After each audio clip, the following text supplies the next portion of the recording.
Hello, hello, welcome in. So sorry I'm late. Oh my gosh, Cat Lady, you were first. That's wild. Welcome in. Welcome, welcome. Thank you for being here. Let me get the game up. Actually, well, if I click out, it's going to go away. So we'll just give it a second. I also need to grab this code. I don't have my shit together, which is why I was late. Uh, fun fact, I just have no shits together. I'm trying to grab. Where is it? There's a... Here it is. This is what I need. Okay. Hello, hello. How's your day been, Cat Lady? Are you doing good? Oh, I'm glad I'm not the only one without my shit together. This is the Kickstarter for the game demo we are playing, so I just want to post it and pin it. Let me get the game up. It may look funky. Yep, I knew to do that. I was fiddling around with game settings after I went live. Don't be me. There we go. Haha, we did it. So this is Moondusk Masquerade. It is the newest visual novel for Nochi Studios. It's not released yet. The Kickstarter launches soon. I don't remember when. Actually, I should probably click on this link myself. When does this Kickstarter launch? I already put it as saved. Oh, it just says launching soon. Well, it's launching soon. So I got early access. I got alpha access to this Kickstarter. Not Kickstarter, to this demo. Because, and I'm so happy that they are allowing me to do this. I love their games. Their art is beautiful. Look at this. Look how beautiful all these people are. Can you guess who is my favorite? They all are beautiful, and I probably would play this game of romance, all of them. But I haven't played this before. I don't know nothing about nothing other than this is a fairy tale twist. I'm just going off first looks here. Also, who is your favorite? If you based off of first looks, if you have a favorite already, just look at these beautiful, beautiful people. You like the blonde? Say I'm a sucker for long-haired characters, which is ironic because I don't really like long hair in real life. But like, look how beautiful he is. Or maybe the middle one. Yeah, middle one's gorgeous too. Honestly, I like his flair out on the left as well. I like his hair, honestly. You already know he's gonna be a silly little twink. Oh my gosh. I'm like literally vibrating with excitement. The fact that I got this game code, this demo game code, like a few days ago. I think I got it Monday, and I've just been like, can't wait, gotta wait. You told them you would be streaming on Thursday. You have to wait till Thursday. But I'm excited. I'm super pumped. Not the twink. Not the twink. Oh no. I'm just ready to call almost any feminine man a twink just because I hope he is. I mean, honestly, I'm a twink. Might as well date another twink. Make life easier. But with that said, we don't actually know what their personalities are going to be like. I also, in my Discord, will be posting their character profiles. After stream, I'm going to do like a little, in the dating sim channel, I'm going to go ahead and do a little, send some of the press kit images I was given access to and share the Kickstarter link again if you don't save it here. But I'm currently working on some writing. I just hit 3,000 words. Fuck yeah. Look at you, Cat Lady. Look at you go. I'm proud of you. I really need to finish my book, my OG book. I've been recently kind of re-inspired, but I don't want to sit at my desk, so I'm trying to figure out a way how to keep writing without sitting at my desk. I have a laptop, but it sucks. It's a shitty laptop. I really need a new laptop, but I have no monies for a new laptop. So I'm like, how do I want to finish mine? But what are you writing? Are you writing like a book or a short story? I'm curious. Tell me all about it. And if you plan on posting it anywhere so I could read it. Been working on this since November, so it's taking its sweet time to get going. That's how it goes. Sometimes slow is the way to go. Gives you time to marinate on new ideas, go back to edit. My problem is whenever I go back to my book, I'm like, I need to rewrite this. And then I rewrite all the stuff I already wrote and then never finish the second half. That's my bad thing. With that, I think we've waited a good few minutes. Let us get started while we chat. We can get started on this game. Oh, what's our name? Well, obviously it's Leotrice. What other name would I put? Once upon a time, the fair lunar lands of Celeroon was where all of my favorite storybooks and fairy tales once took place. A land where the celestite fairies would gather for glorious starry balls and rejoice under the moonlight. A realm where enchanting surprises would welcome you in every corridor. Be it the endless crescent cascades or gossamer delights, or perhaps if you're lucky, even the hand of a handsome fairy prince.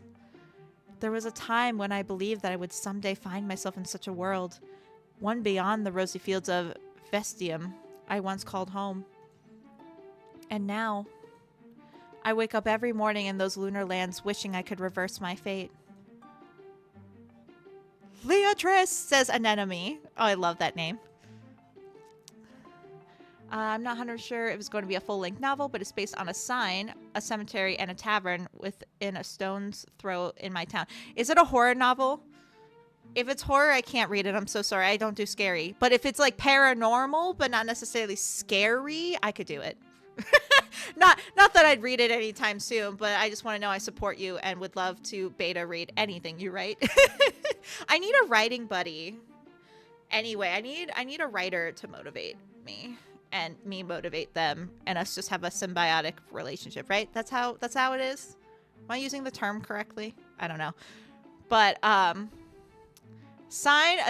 this feels like also the intro. It's about a witch haunting a tavern. I love that. Also, I just want to say, Cat Lady, a sign, a cemetery, and a tavern sounds like the start of a joke for whatever reason. Like, about ready for some, like, paranormal joke.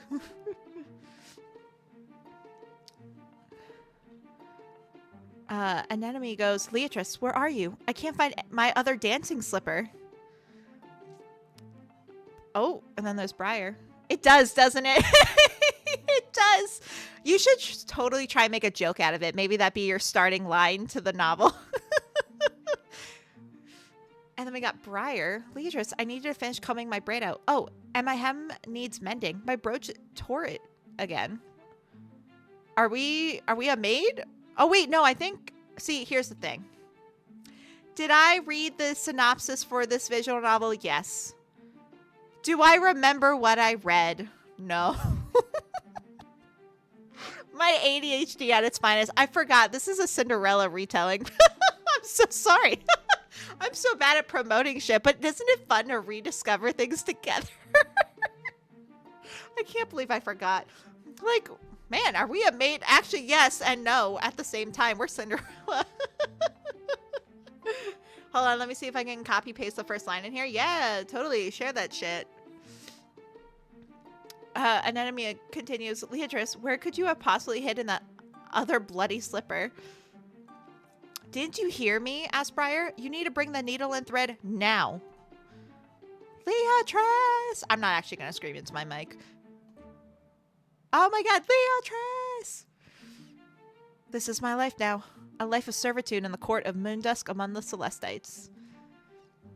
Okay, let's go. Not many know of the small tavern that sits quietly by the cemetery. Spirits resting by spirits. The living by the dead. Ooh, mysterious. I like it. I like it. I'm rooting for you.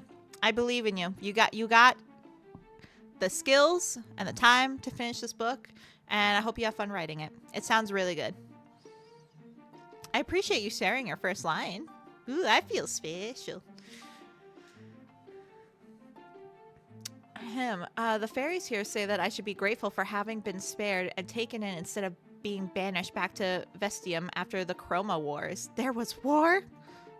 Wow, I feel like this is going to be a dark visual novel. I don't know why. It all happened when I was just a child with nowhere left to call home, and all because my fellow mortals had tried to conquer the forbidden realm of the lunar fairies. Of course, humans ruin everything. I never want to ever meet an alien. You want to know why? Because we fucking ruin it. The humans would ruin all alien interaction. Never trust a human. In the process, they even led the extinction of one of their species, the umbral fairies. Needless to say, there was still a clear victor in that war. With their shrill voices and pattering across every room, I have no choice but to figure out which of my foster sisters to attend to first. Choosing either of them first is always going to be the wrong answer, but here goes nothing. I brought the needle and thread, Briar. Which part of the hem needs mending?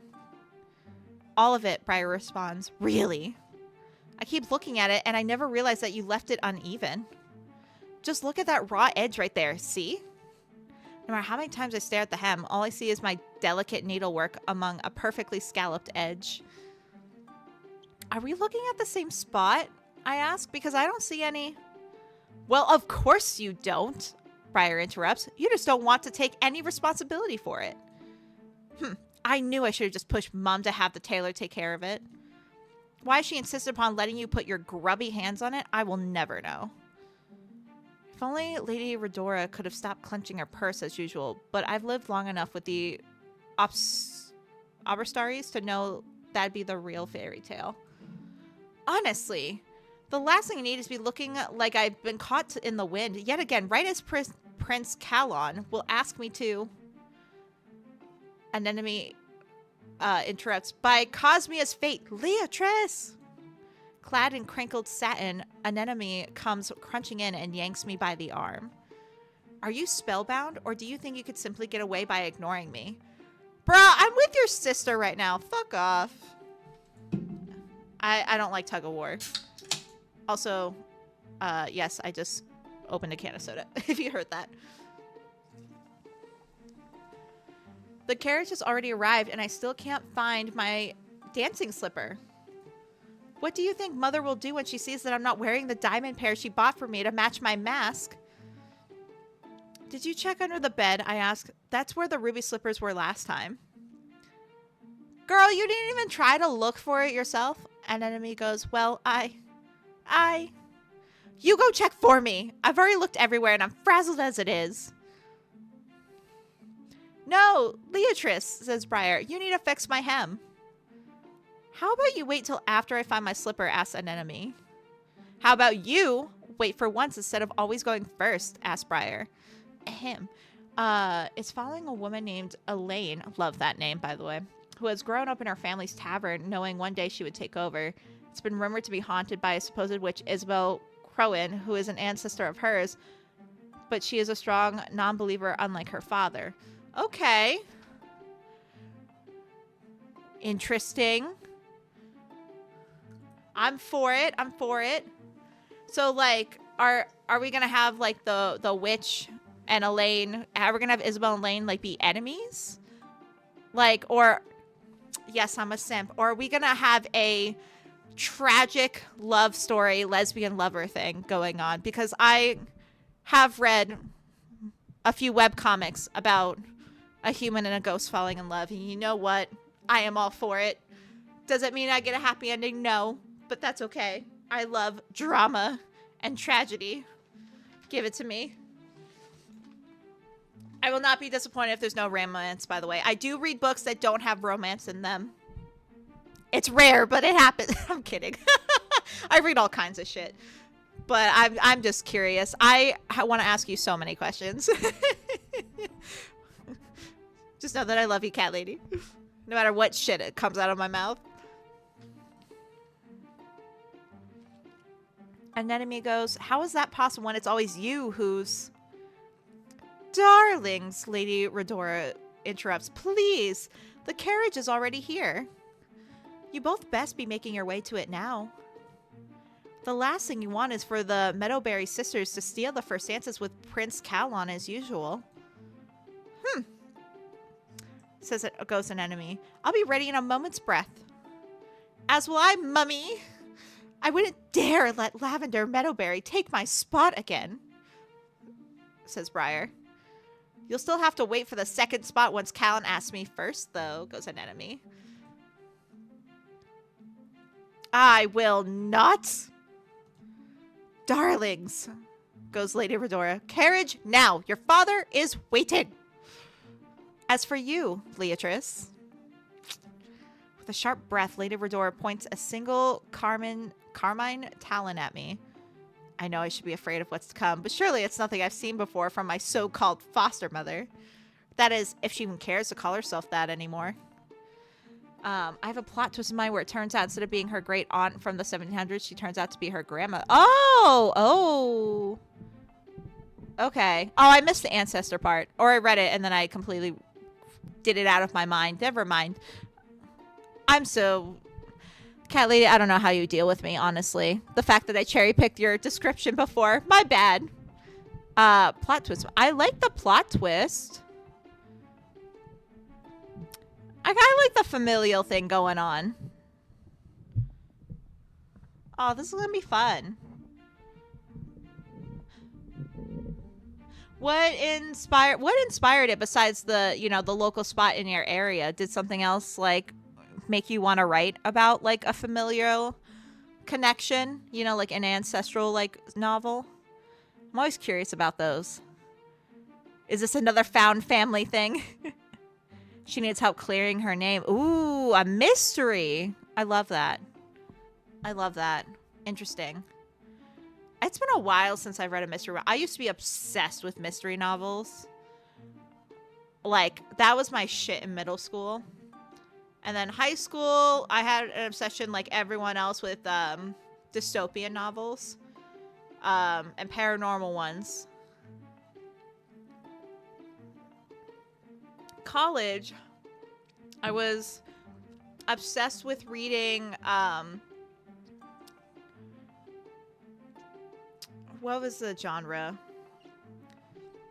Travel memoirs. I was obsessed with reading travel memoirs. And then now, post-college, well, I've read a bunch of different genres over the years. Right now, I'm obsessed with Danmei novels. But, I haven't read, like, a mystery in forever. I should probably read more mystery novels. But I like that. Clearing her name. That's awesome. I have this idea where she has gotten pregnant by the town reverend. Scandalous! But they weren't married, so of course that's how the whole witch thing started. I love it. Is this another... What's the name of the book? What am I thinking of?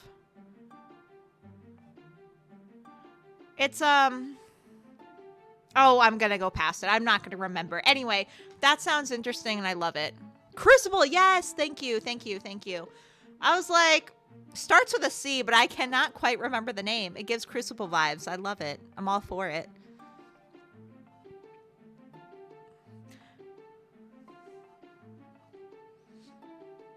I'm excited for you. That sounds a lot of fun. Later, Redora goes, my dear, dear Leatrice, nothing bereaves me more than having to remind you what this evening means to this family, especially your sisters. This is set in a more modern age. Oh, yeah, no, I figured. I was thinking, like, the Crucible because of, like, the Reverend being involved and, like, the witch allegations and, you know, all the girls being in a tizzy and stuff. That I wasn't really thinking, like, the actual witch trials, but I was thinking of the, you know, placing blame to get away from their own sins. You know what I mean? But I'm even going to try and write from Isabel's side. Ooh. That would be interesting. Or you could do, like, a dual point of view. You know, like, switch every, like, few chapters or so. You don't even have to do, like, every other chapter switch. Could just do, like, mostly Isabel's and then, like, an Elaine drop every once in a while. Especially for yeah. Oh, that would be great. Especially because I don't know if you're going to have Isabel, like, stuck to the threshold of the tavern or if she could travel around. So it'd be cool for Elaine to be able to fill in those gaps when Isabel can't, you know, leave the tavern, if that's what you're doing. I'm so excited. This is interesting. Our attendance to this masquerade ball is not only necessary, but a duty to this court. I'll have you know that if one of your sisters does well for herself tonight, even you might come to reap some benefits. Perhaps then, you wouldn't have to lament your lack of invitation now, would you? Well, it's not even like you should be upset at us for omitting you. The Moondusk Court has its traditions regarding certain species, especially since the war ended, so why not simply support your sister's prospects instead? It's right next to a cemetery, so she's able to move around some. Okay, okay, so she's got like a property line then instead. Nice. Interesting. I love it. Oh, we got our first options. Okay, so surely tonight could have still been an exception. Perhaps I'll find my own invitation someday. I guess we would be I feel like I personally would not be excited that pushy to go to a ball. Like, I would have been like, couldn't you have made an exception? Like, if it's a, I don't know. See, this is where I'm black and white. If it's a rule, it's a rule. Whether I agree with the rule or not, whatever. But I will probably follow it. I am a rule follower. Like the show Ghosts. I've not seen the show yet, but I've seen clips. The show Ghosts. I don't think I've seen that either. What? I'm gonna look it up real quick. Ghosts TV show. Oh, it's a sitcom. Oh, I've seen clips of it too. I did not know that it was literally just called Ghosts. That is the most basic name ever. But yeah, I like that concept. It's on Paramount Plus, I think. On TikTok. Yeah, I've been seeing the clips on TikTok. Never watched it. It seems pretty fucking funny. Oh, a light-hearted, like, mystery novel like that would be dope, Cat Lady. I'm all for it.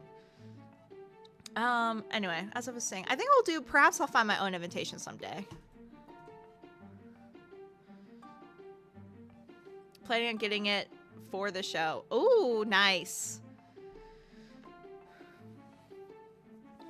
I would love to, like, I used to subscribe to Paramount Plus, and then there just wasn't really a lot of shows on there that I was interested in, or even movies, so I, like, canceled that. Maybe one day I'll go back to it, but right now I just have Disney Plus, Hulu. Actually, I don't even pay for it. Here's what I pay for. I pay for Crunchyroll, Viki, and Disney Plus, which I want to cancel my Disney Plus, but it's my only contribution to my family as an aunt. My sisters both use it for their children, so I'm like, okay.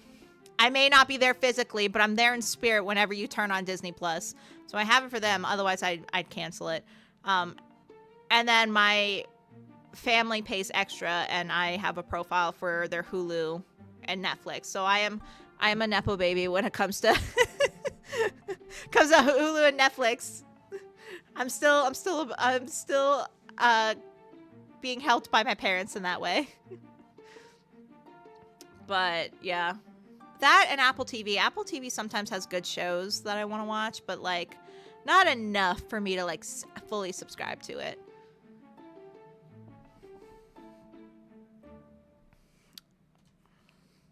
Perhaps, Lady Redora responds. Yet for someone who claims to be grateful for being rescued when she did, one would think you'd cease making this about yourself again. You're the one that made it about me when you said I couldn't go because of my species. Bruh.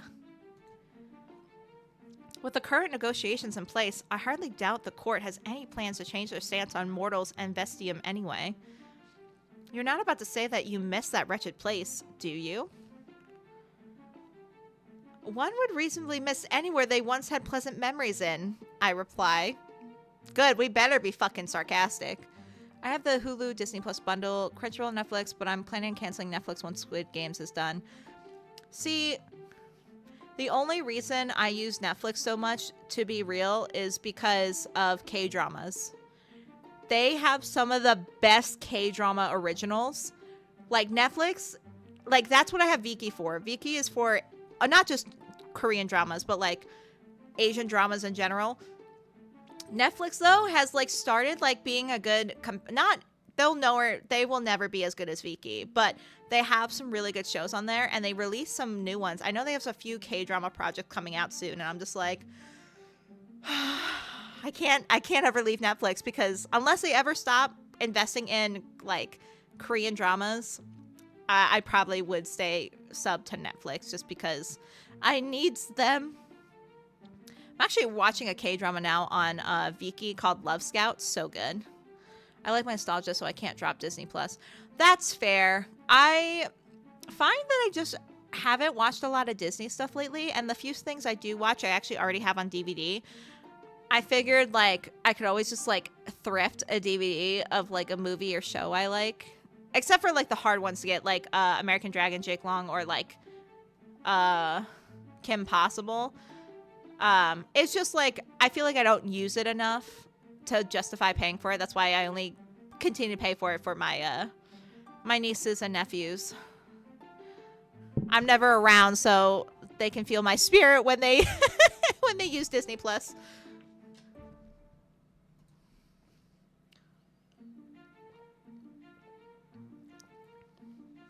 Surely you're not referring to the ones with your neglectful family, are you? Asked Lady Redora.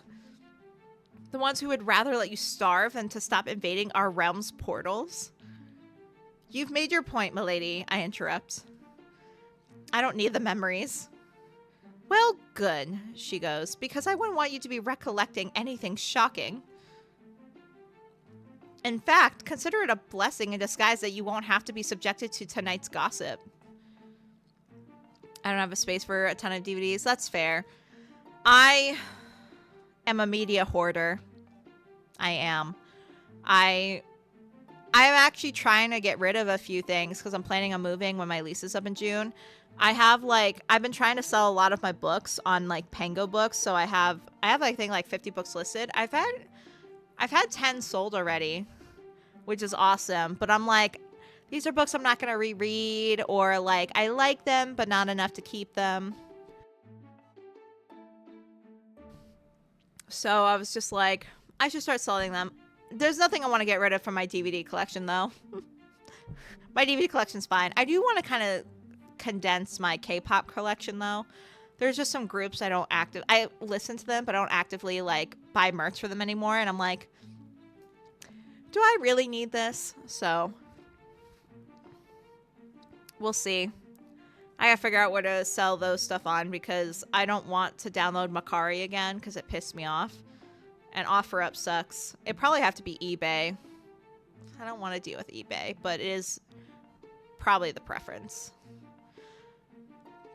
But we'll see. But yeah, I have so much shit. I really do need to like declutter. And like be like, does this item bring me joy? Lady Verdora continues. There's a certain families who still don't see eye to eye about sparing the surviving mortals after the war. And that's heartbreaking, isn't it? I don't like this lady, by the way. She seems very condescending. Now mind the house and see to it that breakfast will be ready for us by the time we return in the morning. Wow, you're staying literally out all night? That's wild. Oh, and one more thing. Yes, I ask.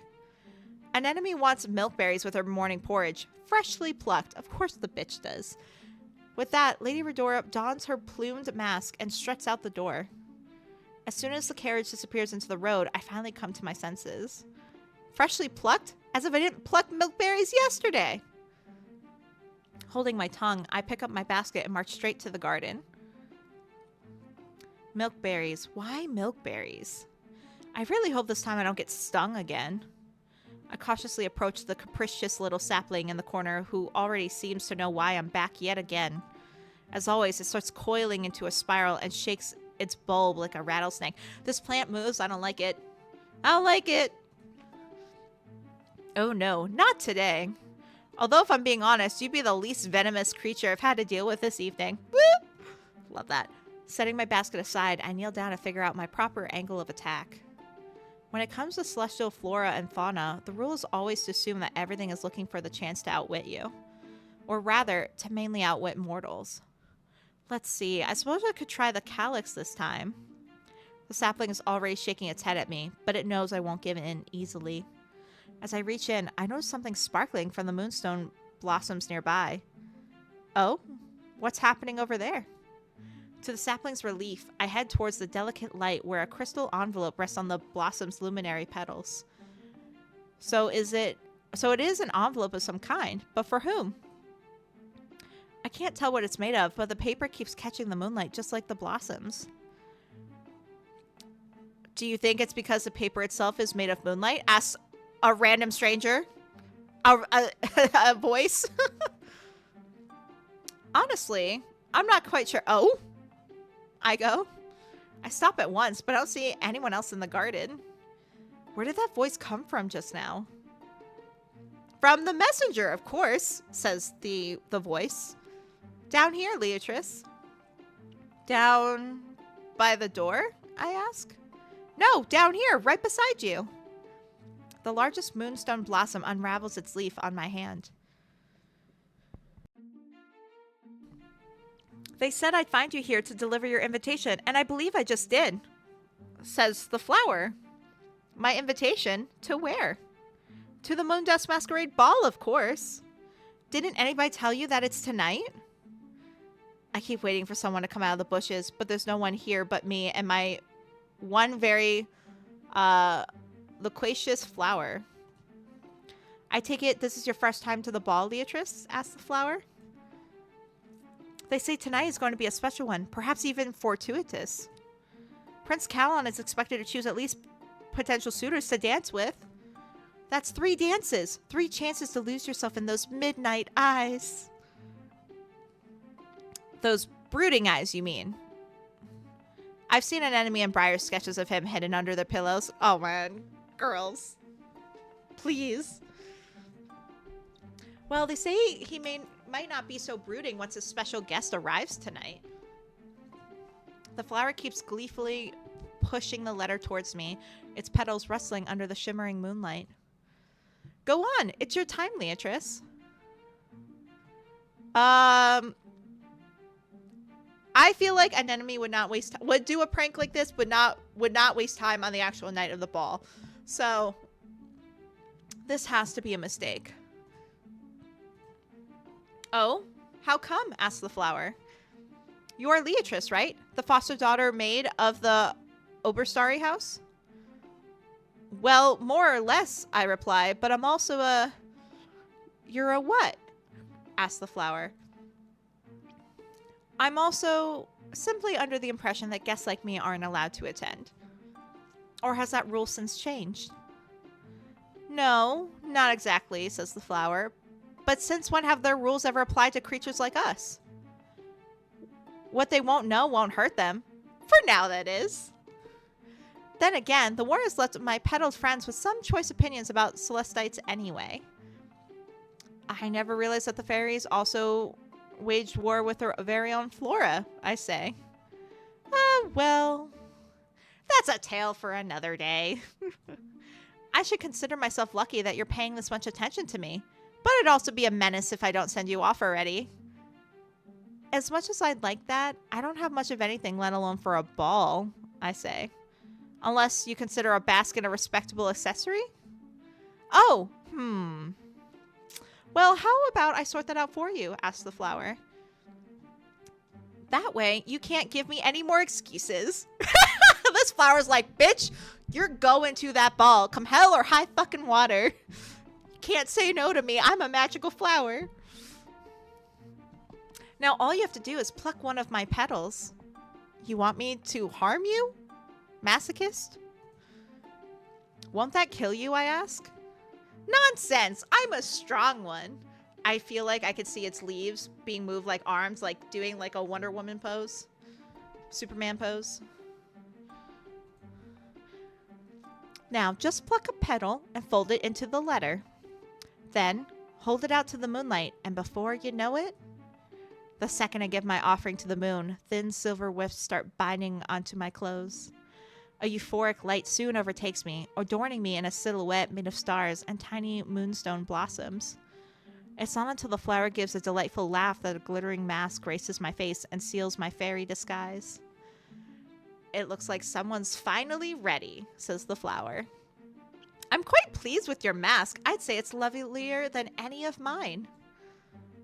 How is this all possible? I ask. I've known of Celestite magic since I was brought here, but the Oberstaries have never been capable of something like this before. If you're the messenger, then who sent you here? Didn't I tell you that you only have so much time? Asked the flower. Right at this moment, there's a ball missing the one guest they don't realize they need the most. So go. Go on, Leatrice. They're waiting for you. As the flower playfully laughs, I spot a floral carriage already waiting for me in front of the manor. For all the times I wished upon the moon to change my miserable fate, is this really how it's finally sending its miracle out to me? Will it really come down to a flower, a mask, and a single night to unravel my destiny under the moonlight? Even before the carriage comes to a stop, the first glimpse ahead of the decadent spires of Astralios leave me speechless. For years I've grown up listening to Briar and Anemone gush about the royal family's palace. Eventually, the topic would always lead back to Prince Calon's enormous assets. Moving on, although they'd often bicker about which ones, I was really like, before I finished the sentence, I was really like, man, those women be bold. And then when they said bicker about which ones, I was like, oh, they mean like object assets. I deserve to go to jail for that one. Oh my god. I need to stop reading books. I gotta read different books than what I've been reading. But now that I'm finally here, I'm realizing that their tales pale in comparison to the majesty before me. I step out of the carriage as masked guests show their invitations to the guards at the door.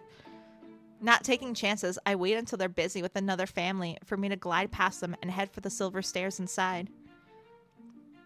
At once, I'm welcomed into a world of twinkling gowns and heaven-wisp masks. Their glorious facades bear no hint of class, nor sensibilities even for that matter, as I can barely tell whether the boisterous mothers who are pushing their offspring to go fill their dancing cars are either peasants or nobles. I'm starting to see a pattern between the Oberstaries and the other noble families of this court. However, they're still considered tiers away from the highest class in attendance tonight. I made the mistake of turning around right as a guard spots me from the staircase. Oh no, surely he knows. I don't waste time searching for a corner to hide, but if only I can make it past this crowd. The guard picks up his pace, refusing to lose sight of me. Despite my own mask and borrowed wings tucked under my luminescent cloak, guests are also beginning to look my way. You know what this is giving? Like her description of her outfit and like the wings and stuff. This is giving vibes of, I think it's called Ever After. It's a Cinderella retelling movie with Drew Barrymore, and her name is Danielle in the game. Not game. Oh my god. In the in the movie. I love that movie so much. I adore it. I watch it. It's on Hulu, I think, but I have the DVD for it. But that's what her outfit is giving me. So that's what I'm picturing in my mind, is that outfit. I thought it was beautiful. Soon Lady Redora might notice too, or worse. You there, in the silver. Where's your invitation? Goes the guard. We can't let you in without a... Argento, says Alestromaria. I hope I'm saying their names right. I will say this, I always kind of feel like I need a pronunciation guide for games by Nochi Studios. They have the best names, but I can never pronounce them. What has the court told you about scaring our special guests? But anyway, here's one of our love interests. Hey. I love his glasses. I also have a thing for glasses. both IRL and in games. So, hello. His outfit gives me Astarian vibes, though. I will say that. I know it's not like the white or whatever, but it's like the corseted waist, the puffy sleeves. I'm very curious to see what his personality will be like. Guest, asks Argento. Is she yours then? Oh, wise Alestromaria? If that's what it'll take for you to return to your post, then yes, absolutely. Bro, see, just like stunned by my face card. Well, go on then. Can't you tell that you've already frightened my guest? With her regal cape swing behind her, the masked magician gracefully offers me... Oh, it's a she! It's not, sorry, that was mean.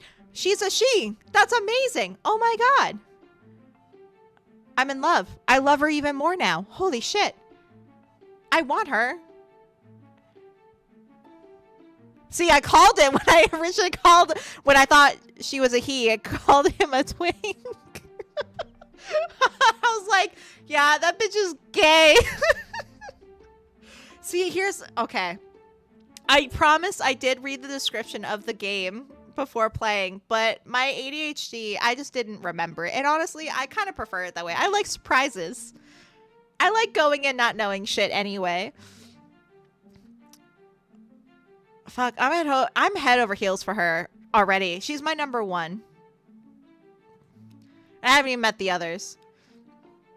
Come along. I've been wondering when you'd arrive. I was even starting to get a little worried if you'd lost your way. You've been expecting me? I ask. Well, it appears that you're my guest now, aren't you? Hot. That would sweep me off my feet. As the Grandia Stella of this court, I was indeed told that I could invite whomever I desired. Funny how that works, isn't it? Chuckling to herself, Alestromaria sneaks a glance at Argento. Once he finally turns away, she drapes some of her cape down my back as we walk together. It's always so amusing when he knows he has to give up.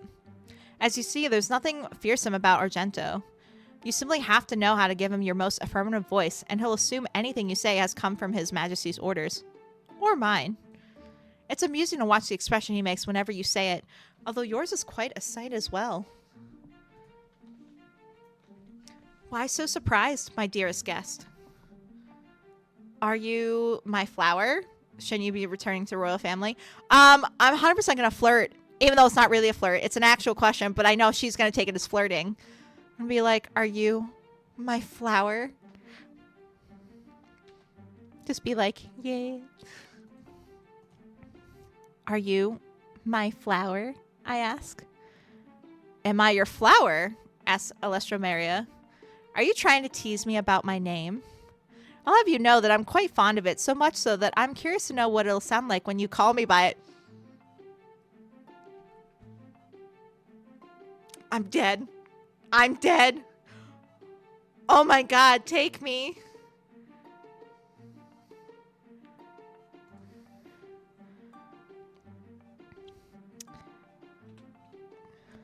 Shouldn't I be calling you by your court title, Grandia Stella? I asked. Perhaps you should be when we're among other officials of the court, but I don't mind if we made this our first little secret. Or, if you find my name to be a bit too long for your taste, why not call me Maria for short? Although, if you were trying to tease me just now, then I should point out that if I'm the one who picked you out of tonight's celestial bouquet, doesn't this instead make you my flower? Stop. I wish I had, oh my god, I wish I had a toggle for heart eyes. I'm gonna have to find one on Etsy or something, because, like, I'm in love. I'm in love. I can't. I'll be your flower any day. And I'm also named after a flower.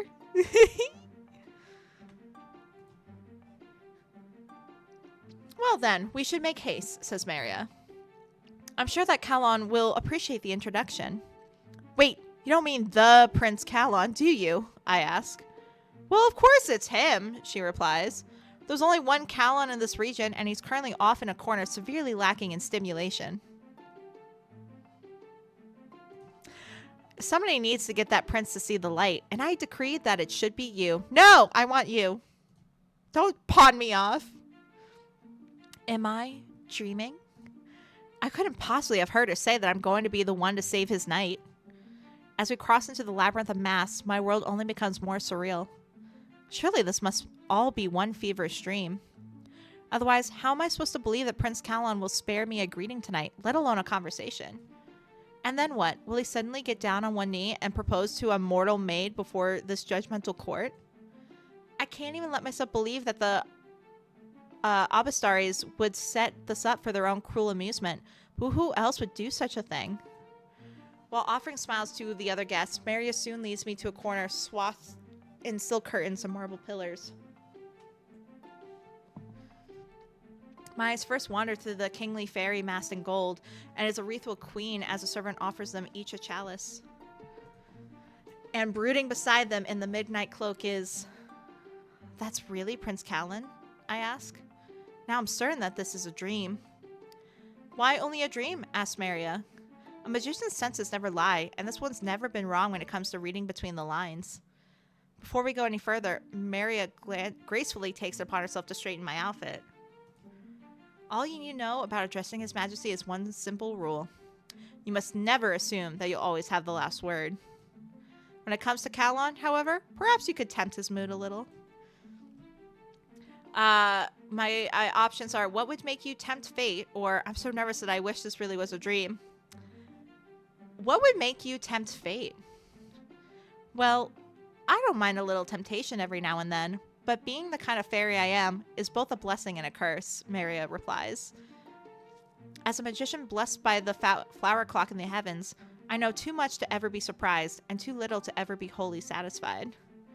Then again, Maria gently brushes a stray lock of my hair back and thumbs at my earring until it catches the light. I ought to be telling you to set your sights on someone grander, but that smile might just be enough to turn me a little selfish someday. Stop it! Stop it!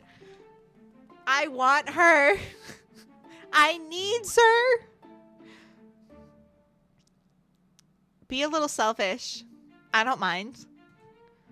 Be shameless. Be that Camila Cabello song. Shameless.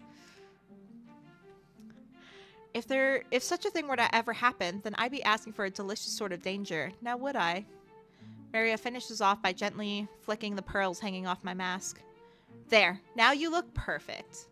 Perfect for whatever destiny awaits you. With a wave of Maria's hand, the servants welcome us into the private royal circle. I want to trust Maria that this isn't... Ooh, words. That this isn't a dream. But how can someone explain being with King Kalis and Queen Kalmian's presence like this?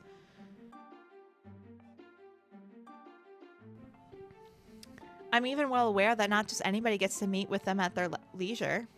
Not even the Abastaris have mentioned sharing anything more with them than a greeting before. Spotting us, the king and queen beckon us with matching mysterious smiles. There you are, Maria. We were just wondering where you'd run off to this time, says King Kalis. Don't you see that she brought a guest? Asked Queen Calamine. A lovely one, as it seems. Aw, I'm pretty. You always seem to have a good eye for the best dress of the night, my dear. Alba Callan share a chuckle as he leans against the pillar. I'll gladly accept the title, says Maria. I thought the very same as soon as she came through the doors. Imagine to my surprise when she not only revealed that she has an impeccable sense of style, but that she's an absolute delight. As a matter of fact, I believe our guest here might have a thing or two in common with a certain son of yours. Ah, did you hear that, my son? Asked King Kalis. Maria has found you a good conversationalist. Doesn't that inspire any ideas? Asked Queen Calamian. I keep saying her name differently each time because I'm not sure how to pronounce her name. I'm so awful. You've yet to offer any dances tonight. With a husky sigh, Callan finally pulls away from the pillar to face me. The moment his eyes soften, I almost forget to breathe. That's soften? Bro looks annoyed to see me. Like, he looks so grumpy. He needs cat ears. If he had cat ears on, that would be perfect. Callan asks, would you like to dance? Even before I've taken a step, Maria prods me towards him. Ah, yes, of course I'd like to share a dance with you, Your Highness. Apologies for forgetting my formalities. I don't mind, he replies. Neither do my parents, if you can believe such a thing. He's telling the truth, says the queen. On a night like this, everyone can fancy themselves whomever they want to be. For once, we don't see it fit to question it, not when something thrilling might come out from all of this. So run along, my dears, and enjoy that good conversation. I'll be here waiting with Maria, perhaps starting on those cards and invitations. Mother, please, says Callan. Callan is quick to offer me his arm and lead me off their circle before Mother can say any more. Before leaving, I spot Maria taking a seat beside the queen and helping herself to a chalice. Something tells me that they'll be toasting once we're out of sight. Should I be worried if they do? Everything is happening so fast, and yet it feels like only until today has someone chosen to answer my prayers. Especially to have this moment right here with him. While the celestial lights and ornaments inside the palace are sights to behold, the gardens are the true wonders of this sparkling night. The more I see of this palace, the more it's going to be harder to tear myself away from it. No matter what Maria thinks, I'm still convinced that this night might be the only time I'll ever admire this realm in the way I do now. For as heavenly as it is, it's not without its grim reminder of what could have been lost at the hands of mortals, and why this place will never be welcome us again. We should be safe here from wandering eyes for now, says Callan. Or rather, my mother's. I wish his eyes were just a little bit bigger. And perhaps Maria, although she's not at all like the rest of us. How so, Your Highness? I ask. Some of us wear a mask for one night only. Others wear theirs all the time, that they might as well be etched into their faces. However, I doubt this is the conversation you've been waiting to have with me all night. Besides, pushing his cloak aside, Callan offers me his hand. I promised you a dance, didn't I? How could I say no to this elegant face? Reaching forth, I let Callan guide me into a slow waltz under the orchid arches. So you're a friend of Maria's, are you? He asked. Is that all I'm going to wind up knowing about you tonight? Well, what more would you like to know? I ask. How about the fact that I can tell you've never danced with another before? Bro! You don't need to point out my faults. Thank you. Since we've started, you've been hesitating on how to let me lead. Don't tell me this is really your first time. What would you say if it was, Your Highness? I boldly ask. If it is, then I'd say you have more courage than I do in that aspect. In spite of many lessons my parents have put me through, I still don't think I can dance as well as half of my last partners claim that I do. The only thing I'm grateful about all those lessons is that means I can teach you. He's so flirty flirt. Am I that pretty in this game? Now, let me be the one to lead. I feel so suspicious about this. I'm like, your parents and friend or court magician was like, go dance with this girl. We just picked her. We just plucked her from somewhere. Go dance with her. And he's just like, yeah, okay. Let's flirt. Let's dance. He's so commanding, but there's a softness in him that's finally coming through. Is it? And no matter what he says, he is quite a skilled dancer. One would have to be to guide me into such a spin. See what happens when you let me lead? Callan asks. Although I should admit, you have a keen sense of timing, maybe better than I do. You don't have to flatter me too much, Your Highness. I'm well aware that I still have so much to learn about this court and dancing in general. So that's why I haven't seen you here before, he replies. Tell me, are you from the Sunbloom Court then? Or Sarenville? Couldn't that be something I could share with you another day? I ask. As the queen said, perhaps tonight is the night where I could pretend to be one of your court, and only yours. Or, Callan counters, you could also just let me guess if you won't tell me. Between you and me, I can be quite impatient for the truth. He definitely gives, like, Prince vibes from Ever After, just saying. I will say that. He has those vibes.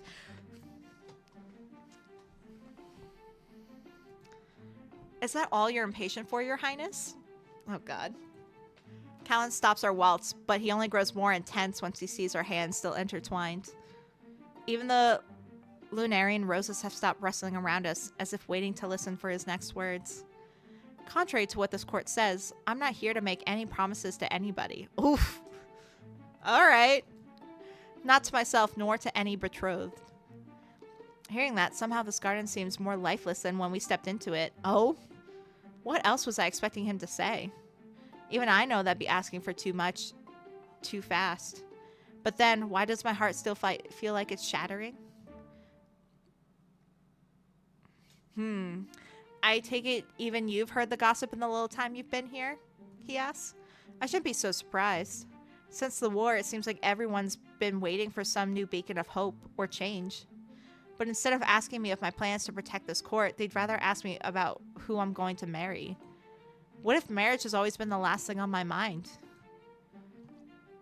I suppose a prince can survive on, Tris? How do you pronounce that? I've always read that in my head, but never said it out loud.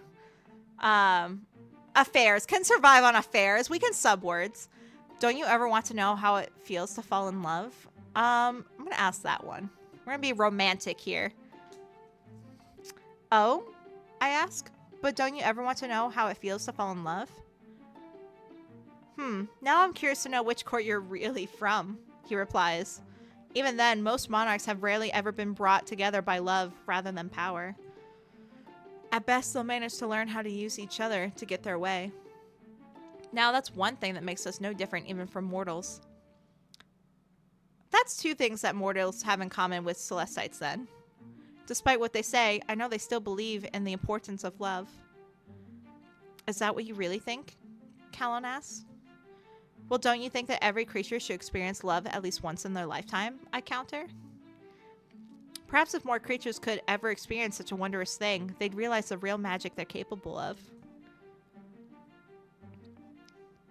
Does this mean that you've experienced such a feeling already? He asks, with someone else? My silence only lures him closer, his hands searching for how to keep me here with him. I told myself earlier that I wouldn't ask for your name. But if it's not a name I'll get tonight, then what else can you give me? Will you at least tell me why you feel so familiar and yet realms apart from me? Perhaps it's because we've both been looking for something new to believe in, I reply. Something to tell us that there's a better path ahead. Otherwise, will either of us ever be satisfied by staying as prisoners of our own lives? Who are you? He asks. His fingers tilt me to him, then gently brush up to my mask. I can feel his fingers latching onto my mask, ready to peel it away from me. A part of me wants to stop him, but the other half of me wants to know if this is the moment that will change everything. Suddenly, a dark aura soars into the night skies and shrouds the moon above into an eclipse. At once, Callan pulls me into his grasp as we both watch in silent terror at the sable mist sprawling towards the castle's spires. Stay close to me. I didn't think the beast would come tonight. The beast? I ask. The penumbral beast. Back when the mortals of Vestium tried to return through the Astradia portal after seizing our magic, their souls were caught in limbo, then torn apart from them. Those shadows up there are all that remain, and so the beast waits for nights like these to wreak its havoc upon the castle. Only the castle? I ask.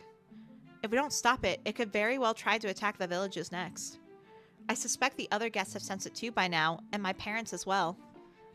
At the first chance we have, we should start the incantations ourselves, and then I'll take you back into the ballroom myself. What incantations? How... Do you not know your elemental rights? Asks Prince Callan.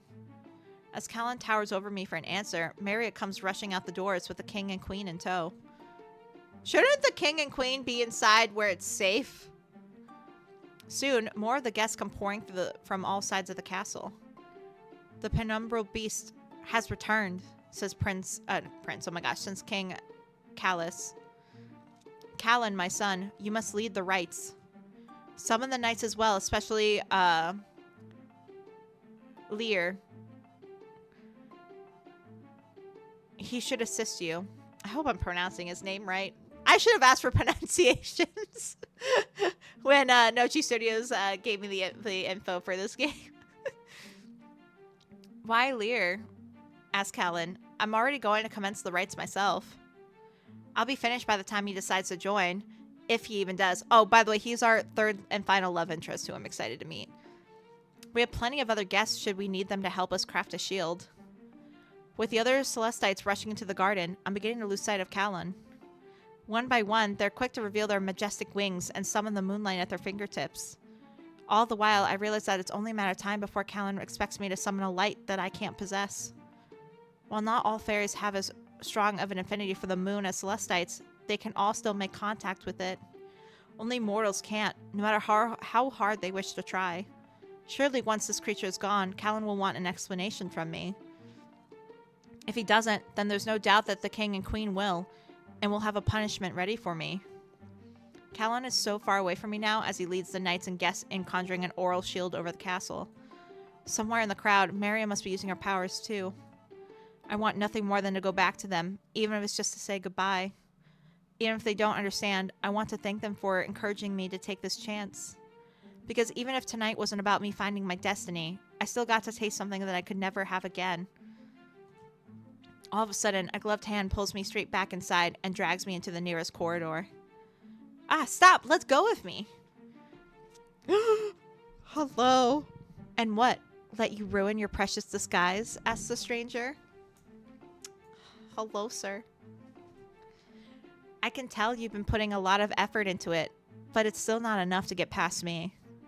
Whomever you bartered with for it is clearly skilled in the finest of magic. The stranger finally lets go of me once we reach a secluded corner. Finally, I can take a good look at him as he calmly smooths out his cloak. That brooch on your belt, is that a royal seal? By gods, no, says the stranger. It's the seal of an honorary guest of the court. I'm no prince, but I'll surely be your knight. Okay. Be my knight. I just want to, like, twirl my hair. I'm suddenly recalling the king's words to Callan. Are you Sir Lear? Or wait, you can't be if he's helping out Prince Callan. Oh, but I will help him shortly, Lear interrupts. I just have something far more pressing to attend to than the usual phantasm of the night. Callan did say that this penumbral beast has been invading often. Is that why you've come all this way to the Moondusk court? I ask.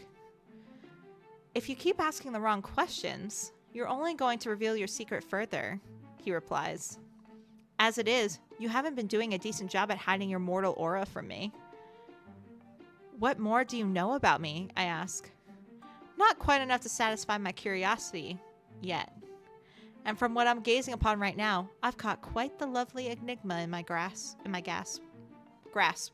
Should be grasp. Okay. Needs to edit there. But we got it. Remember, this is an alpha demo. This is a pre-demo demo. Caught, I ask. Aren't you an enigma yourself? I might be one now, he replies, but I don't intend on keeping it that way for very long between us. Although, you ought to thank me right about now. Had you stayed any longer dangling at the prince's side, you would have given yourself away. To begin with, what kind of fairy would not know their own rights? And most importantly, do you really believe that a beauty like you can show up and claim to be from another court so easily? Was he listening to my conversation with Callan earlier? Perhaps it might take the prince some more time, but that would be neither surprising nor new for him. Mary, on the other hand, that one I better watch out for. She knows too much, even when she says she doesn't know anything. And now here you are, my beautiful enigma. And we got, and look at you, a scoundrel. Or, please say you'll keep this between us. Ah, no, I'm gonna banter. And look at you, a scoundrel. Am I only a scoundrel because I've caught onto your act? He asks. I would think that'd make me someone for you to be keeping an eye on. And gladly, I wouldn't flinch if you wanted to take your time unraveling me. Bruh! Just give me a sec. I'm fanning myself over here. I knew. First impressions never do me dirty. I love him. I love her. Oh my god. I'm going to be playing this game so much. Thread by thread, button by button. I'll give you as much time as you need. Why did I take the blushing off? Oh my god, I'm so red. Oh my god. Don't say that shit to me. Oh. I'm so fucked. I am so fucked. I love him. I'm obsessed with him. See, here's the thing. Even if Nochi Studios were not kind enough to give me an early access key to this demo, I honestly would have backed the Kickstarter before even playing the demo. They always include a demo in their Kickstarter campaigns. But oh, my money. I'm going to spend so much money. I needs this. Which, by the way, if you're interested in the Kickstarter, I have the link pinned to the top here. You should 100% check it out. It's not live yet, but you can have Kickstarter notify you upon launch. Just need to say that.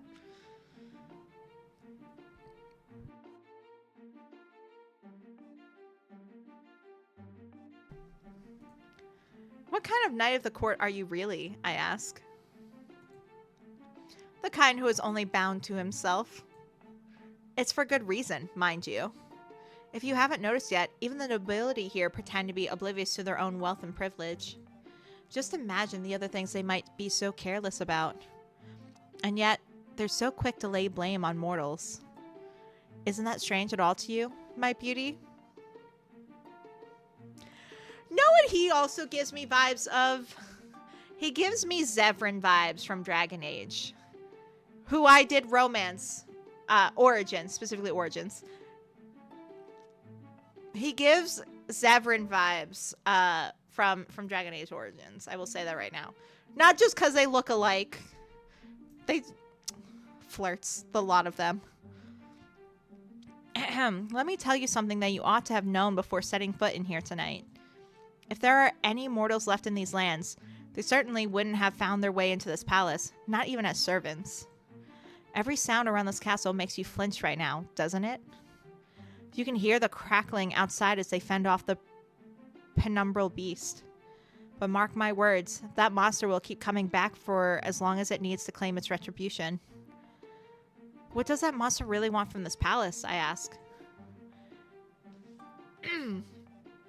If you obey me this time, then I might just tell you more the next time we meet. Sold. Sold. Sold. Why not this time? It seems dangerous to wait, I reply. What's more dangerous is you staying here any longer before the masquerade resumes again. He replies. And this time, no mask will be able to protect you, nor your secrets. If you truly want to know more, let alone see tomorrow, then leave now. Trust me on this, even if it's for this one time.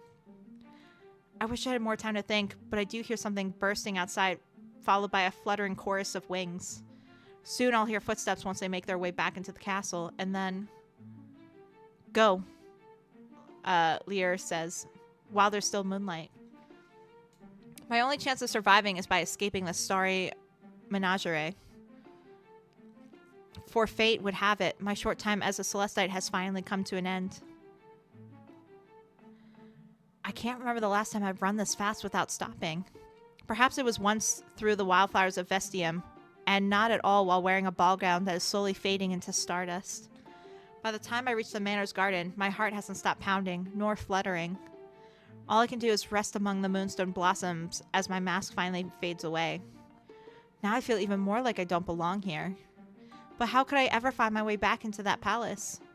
Back to a place where the magician welcomes me into her mystic circle, or where the roguish knight would rather tease me than to slay the beast. Or back to a place where the prince is resisting his deepest desires to fall in love. After knowing such a place exists, how is one supposed to return to this life? Is that not the world those tales spoken of before the war divided my kind and theirs? Taking in the night wind, I hear a soft rustling nearby. I look down to the lunarian rose below and see another crystal envelope. Another letter? Opening it, my heart starts to flutter all over again. Your beauty may be something to behold, but it's your courage which has enchanted my heart tonight. In your celestial wake, you've left a lingering mystery upon my very soul. While you left before I could have seen under your mask, I desire another chance to lay claim to your precious spirit. For in 3 masquerades' time, the king will announce his heirs soon to wed. And if you truly believe in destiny, then you must make your glorious return to set this magic in motion. Only then will you part through the veils of this court and all its love and lies. And importantly, you'll discover who seeks to capture your heart with words of passion in both ink and whispers. So tell me, my starlit wonder, Will you meet me again at the next moonlit masquerade? Oh, the next day. Oh my gosh. Heading home from the village, I can't help but notice the castle grounds and think back to that magical night. It was a night full of wonder and mystery, of endless possibilities. Only now, that night feels like a dream I desperately wish I could slumber back into just to see that face again. I know I should keep walking, but I find myself stopping to enjoy the sight past the gates ahead. Before taking another step, a familiar crimson beauty catches my eye. Wait, I recognize those flowers. Those aren't at all native to Celeroon. I didn't even think they'd be able to grow here, considering how most fairies might find them ordinary. Unlike the other flowers around, I remember seeing these ones while growing up in Vestium, at least from what I can remember of those painted fields.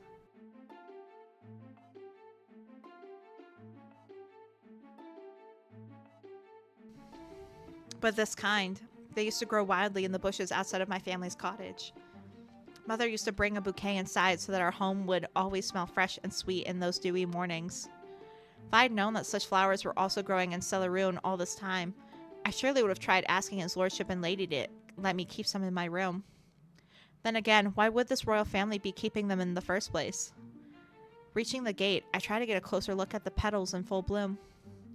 Just because they don't glow in the moonlight doesn't make them any less extraordinary. After all, a rose is still a rose no matter from which land they're from. Isn't that right? If only I could let this one grace my bedside table, right beside my books. To my surprise, one push is all it takes for the gates to the grounds to swerve open. Even if someone notices me, how would they know if I've made it a habit of breaking the rules lately? Most of them don't even know that I was among them that fateful night, let alone what this rose truly means for someone like me. Especially for someone who they've said doesn't belong here. I reach down, searching for the most beautiful rose of them all. Do I take this one or this one? Or shall I take this one with the... The prince's deep voice comes rumbling from behind just as I'm about to claim the rose with the most velvety petals. You'll be taking none of them, says Callan. That's fair. We were 100% stealing. A swift move, Prince Callan catches me by the hand and raises it high between us as I clutch my basket to me. Please, your highness, wait. Wait for what? For you to steal what's mine? He interrupts. Well, if you're not going to at least let me explain. No, you listen to me, Callan interrupts. As Callan yanks me back towards him, I unceremoniously land on his chest with a thud. We have two options. This isn't how we're supposed to meet again, or thank goodness you're at least warm. Since this is a demo, why not go all out, right? Let's be audacious. Let's be assertive. Oof. Thank goodness you're at least warm, I say. Warm? He asks. At once, Callan pushes me back by the shoulders, determined to create more of a distance between us. Why would you think I'd be willing to offer such a thing to a thief like you? For someone trying to be so cold, I simply wasn't expecting your touch to be so warm, I explained. Once my words dawn on him, Callan completely releases me from his grasp. As much trouble as I may be in right now, those seconds spent in his arms might just be worth the punishment. God, our girl's down bad. How else would I ever get the chance again, even if his patience is wearing thin while under these stars? Do you seriously think this is all a game? This is far from a social call, you know, says Callan. I do know, but... Wait, he interrupts. Come here. Before I can ask, Callan gruffly pulls me out of the shadows and into the moonlight. You're... Yes, I ask. For a moment, the light almost reaches his eyes before they flash back into their familiar coldness. You're not who I thought you were. I suppose you can't be anybody else but a thief anyway. A thief out to steal my roses and my embrace, apparently. You might as well include wanting to steal glances as well, your highness. I love a smart mouth MC. Look at us go. Yeah, if you want to add to the charges, I am boldly staring at you, your highness. You and every... I was going to say curve, but I highly doubt he's got curves. I'm sure he's got some nice abs underneath that shirt. I have no time for silly games, he replies. None of this changes my mind about you. If I were who you thought I was, would you be saying the same thing? I ask. I can assure you that if you were such a person, you would have known better than to cross into my territory in the first place. Who do you serve, anyway? I know you just came from the village markets. I was on my way back to the Abastari house, Your Highness. You must be a new one then. I don't remember seeing you there the last time I paid a visit to Lord Ullathorne, even if it's been a while since I've been ordered to. Considering I've served his family for a while now, I was likely there, perhaps tending to the rooms upstairs, I reply. Unless you were privately invited last time by one of his daughters? Absolutely not, says Callan. I don't call upon just anybody. In fact, don't you even dare get any ideas. How else would you like me to recall you then? I ask. If you must know, I'm still trying to understand how even a servant like you could have such a lapse in judgment. Surely, however, there's an obvious reason why. You can just come out and say it then, I reply. It's not like you'd be the first in these lands to say it to my face, although you might be the first of your royal family to do so. Fine, says Callan. Nobody expects mortals here to be anything but heartless or mindless. Instead of knowing your place and keeping your hands to yourself, you mortals think you have to claim what you want whenever you want. If it hadn't been for such false ambitions, the Chroma Wars wouldn't have ever put such a strain on our lands in the first place. I can only assume that you're simply one of the many captives that we chose to spare, and this is how you repay us? But I have been repaying you all day, and every night with my life, I say. Clearly you haven't been paying enough. Ugh, this fucking son of a... I don't like him.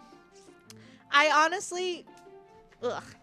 Annoying. I want to deal with Maria or... Actually, I just want to deal with Maria. Bring back her. I don't like you. Then perhaps I'm simply guilty of the same passion you seem to share for your roses, Your Highness, I say.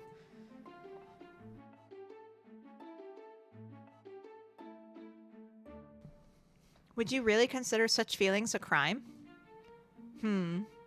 Before he can answer, we both hear the sound of footsteps marching in the distance. The guards have probably caught wind of my trespassing.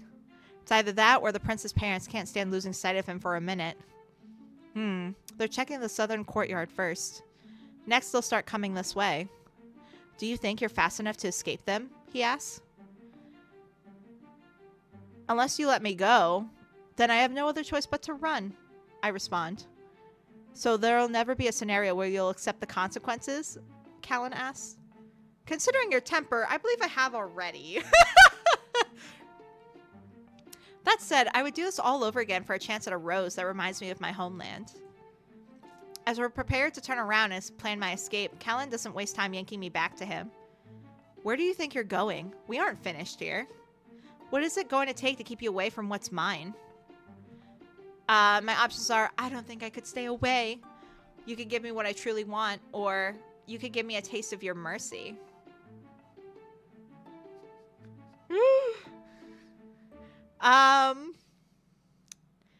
Oh, I'm torn between the first two.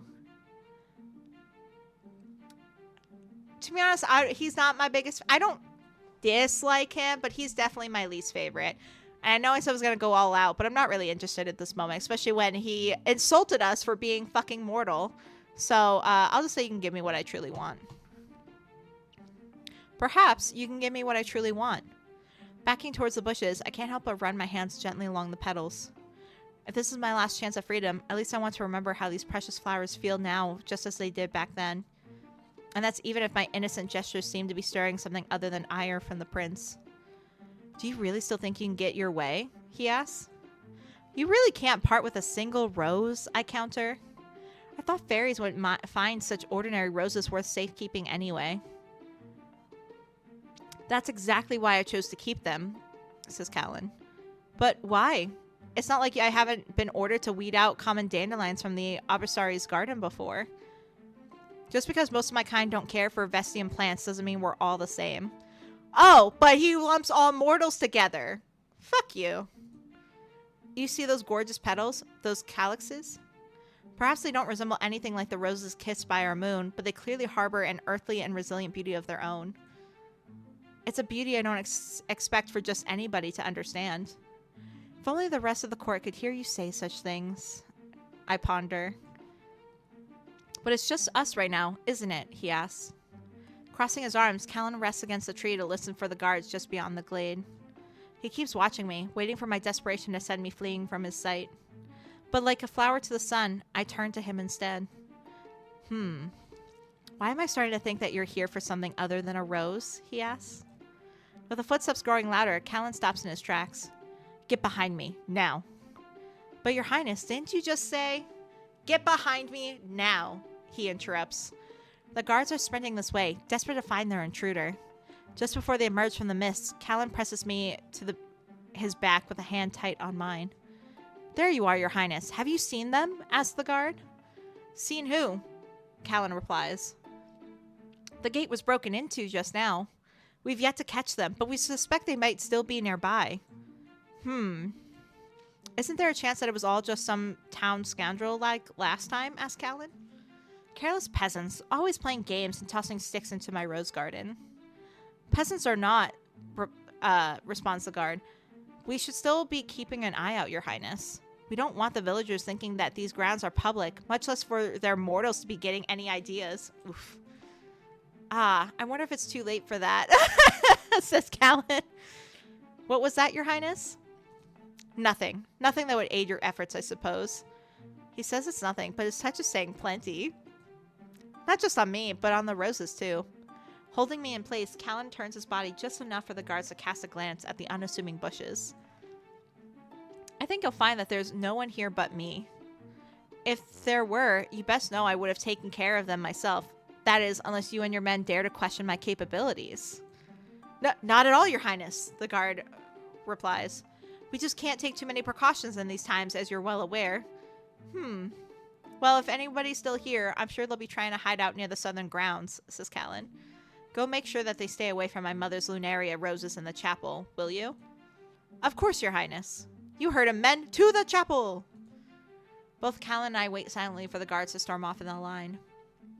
Even once they're all but a speck near the Queen's Glade, Callan remains on his guard. That should keep them busy.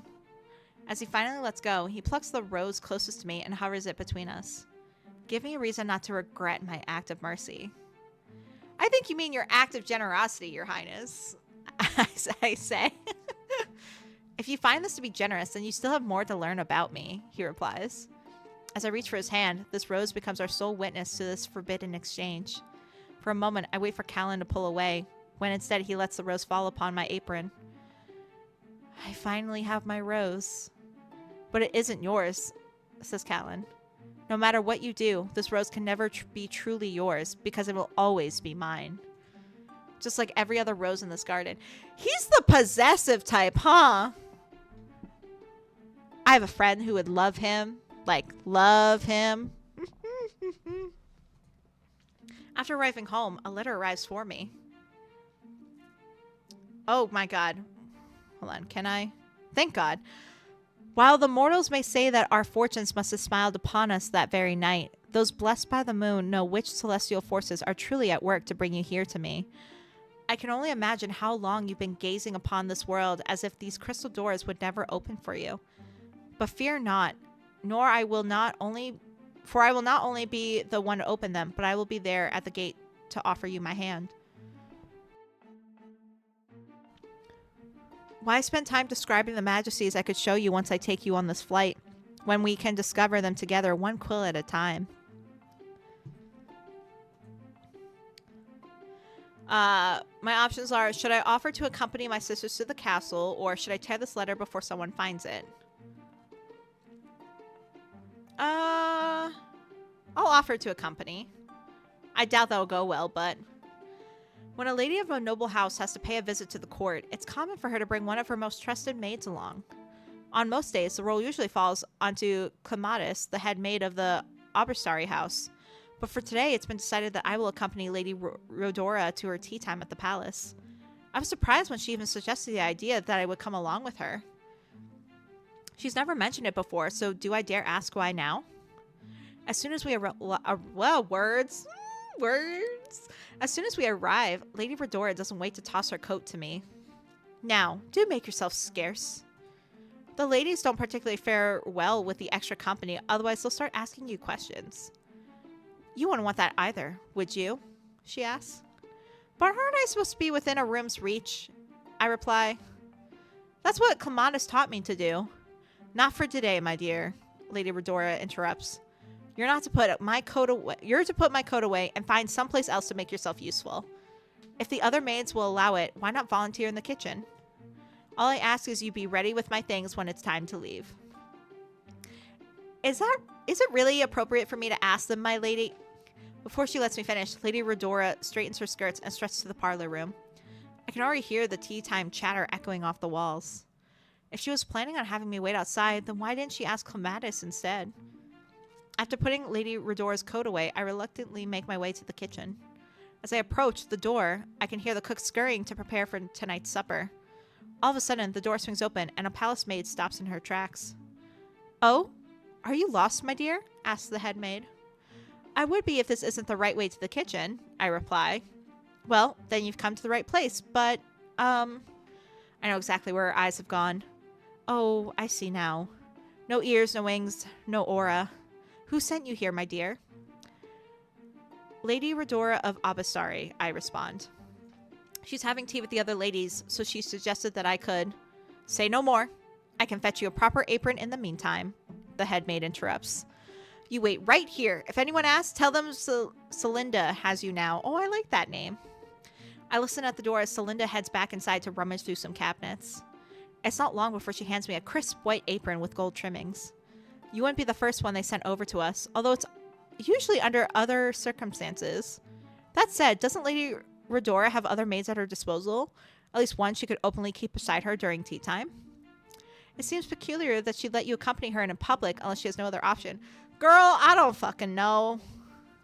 Lady Redora is mysterious. I don't ask questions. Or actually, I do ask questions, but she never answers them. Or wait, have the Abastaries fallen into hard times? Is that it? Oh, she's a gossip. Hey, girl, hey. I'm also a gossip. Let me get the apron for you first, and then you can tell me all about it. I'll be sure to reward you with a little news of the prince as well. Celinda, says Maria. Maria, my doll, my girl, my love, my woman. Please. Can I borrow your maid? Precisely this one, she asks. Oh? Goes Celinda. Since when do you need a maid? Oh, wise Grandia Stella. I thought that's what you had an apprentice for. And the librarian. Well, says Maria, I changed my mind for today, and I happen to like this one. I could offer you either Saffron or Estraphil. I definitely mispronounced their name, but I don't think either of them would be up for serving tea if they're forced to hold their tongues the entire time. So can I borrow her? Well, of course, but I can't deny that I was becoming delighted at the prospect of a new maid. Then again, she isn't mine to begin with. Well, perhaps we should conspire to steal her away from her captors, shouldn't we? Asked Maria.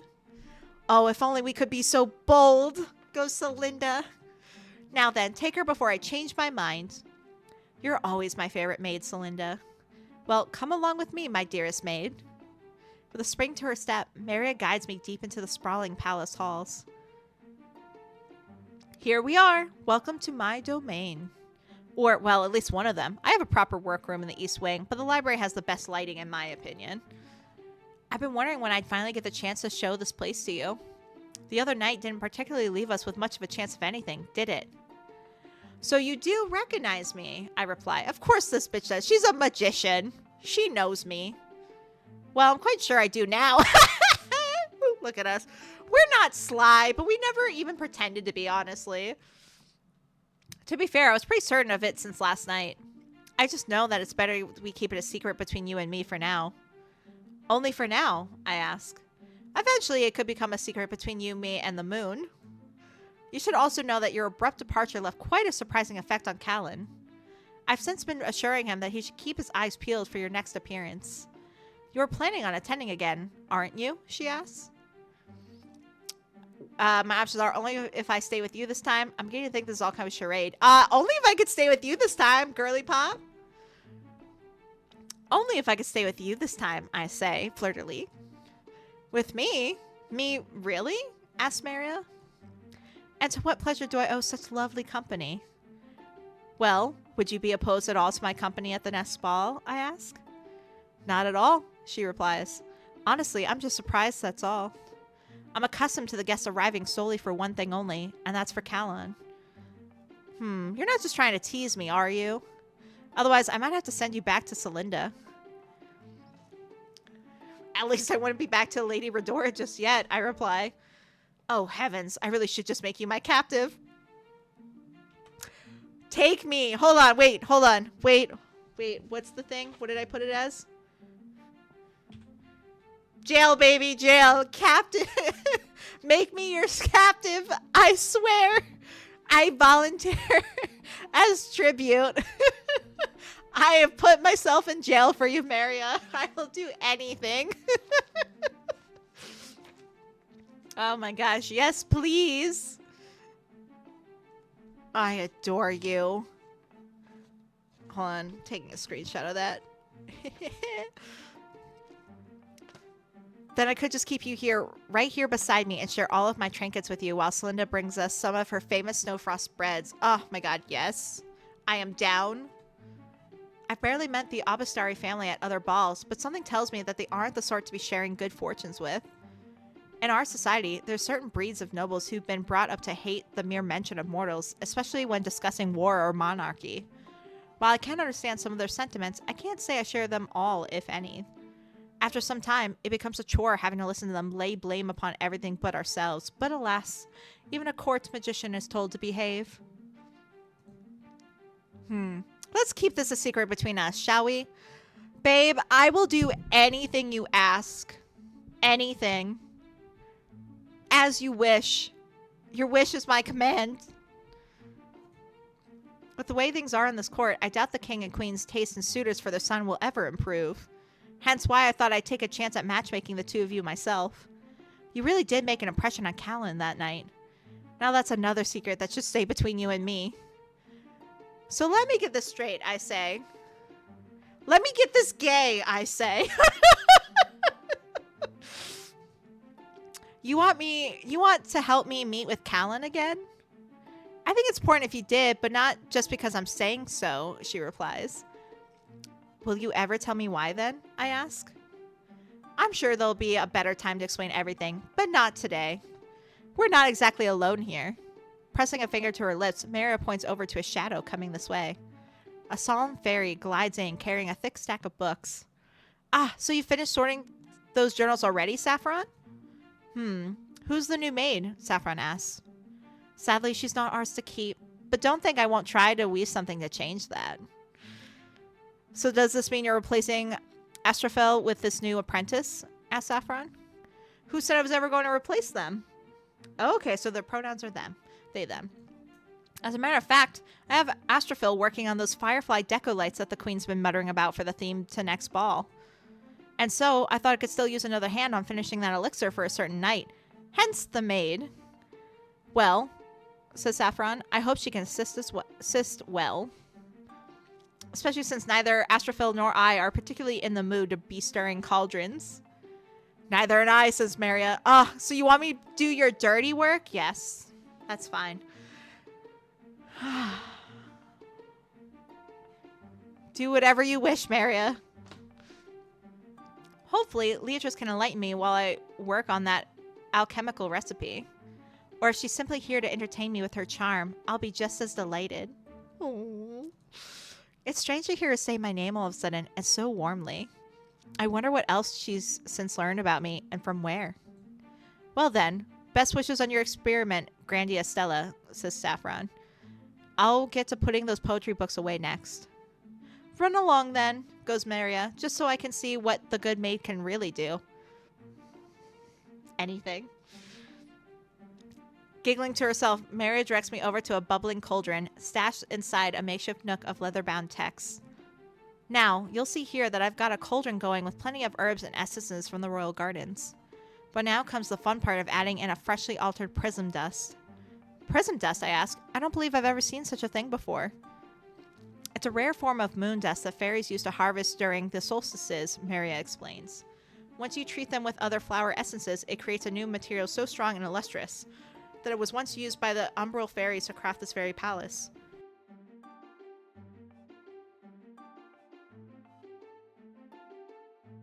Umbral fairies, I ask, but isn't this realm ruled by celestite fairies? Well, here's a little history lesson for you, Mary explains. As you know, there's a different species of fairies across the 3 main courts of Celarune. The dominant species of the Sunbloom Court are Hellion fairies, the lovers of the sun. The Serenvale Court is ruled mainly by Inflora, which is my species. We revolve ourselves around the stars and any flowers which respond to their celestial positions. Lastly, in the Moondusk Court, there were once 2 competing species of lunar fairies, the Umbrals and the Celestites. Before the war, the Umbral fairies used to rule in this very palace. However, according to Celestite historians, when the mortals of Vestium infiltrated through our portal, the Umbrals were the first to be attacked.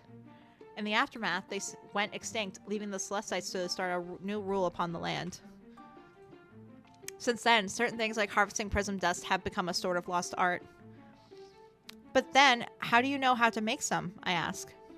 Well, as an Inflora, I've been taught by my ancestors and the Nimbus above on the potency of flowers. More importantly, their transformative abilities when fused with moon dust.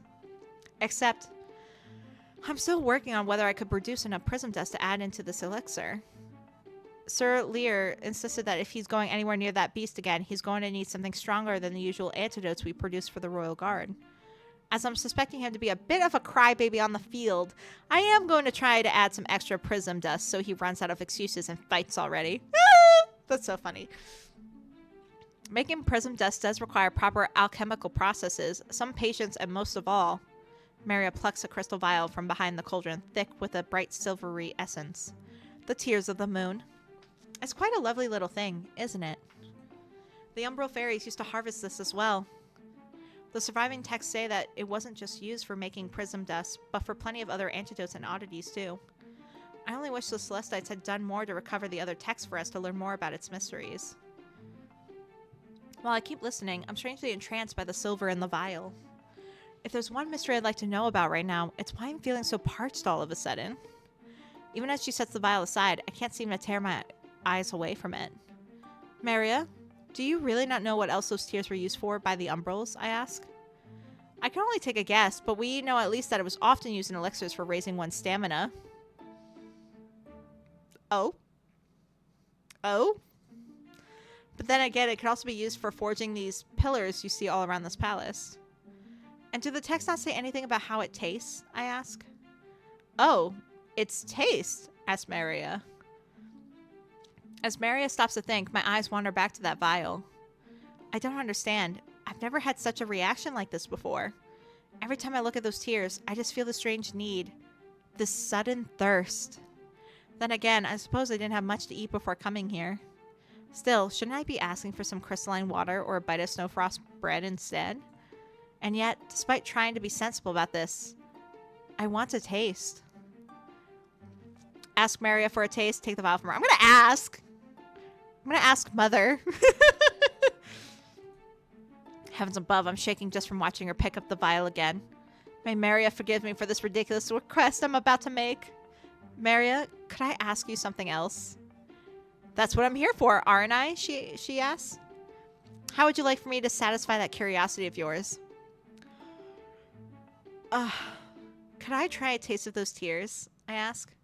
Oh no, she stopped stirring the cauldron. That has to be bad, isn't it? Oh? You do? She asks. Does it really look that appetizing to you?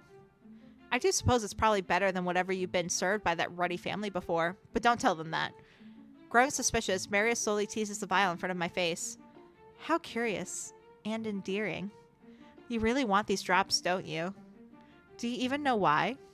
If I did, then I'd tell you before I embarrass myself further, I respond.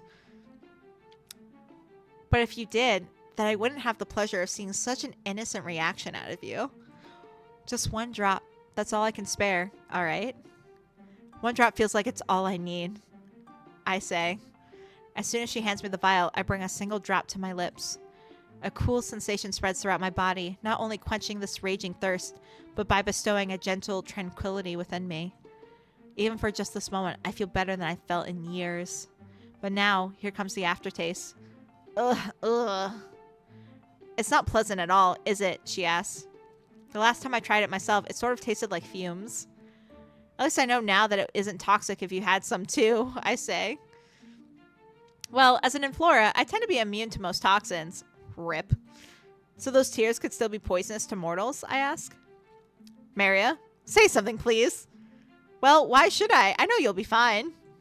If you're immortal, then those cravings of yours are most likely the worst reactions you'll have to endure for today. If you were anything but mortal, then I would have certain questions. But I will say that I find your curiosity quite endearing, perhaps even bold and brave.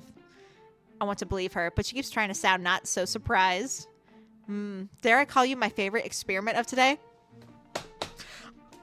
Oh my god, I knew it. She was going to experiment on us, and I was okay with it.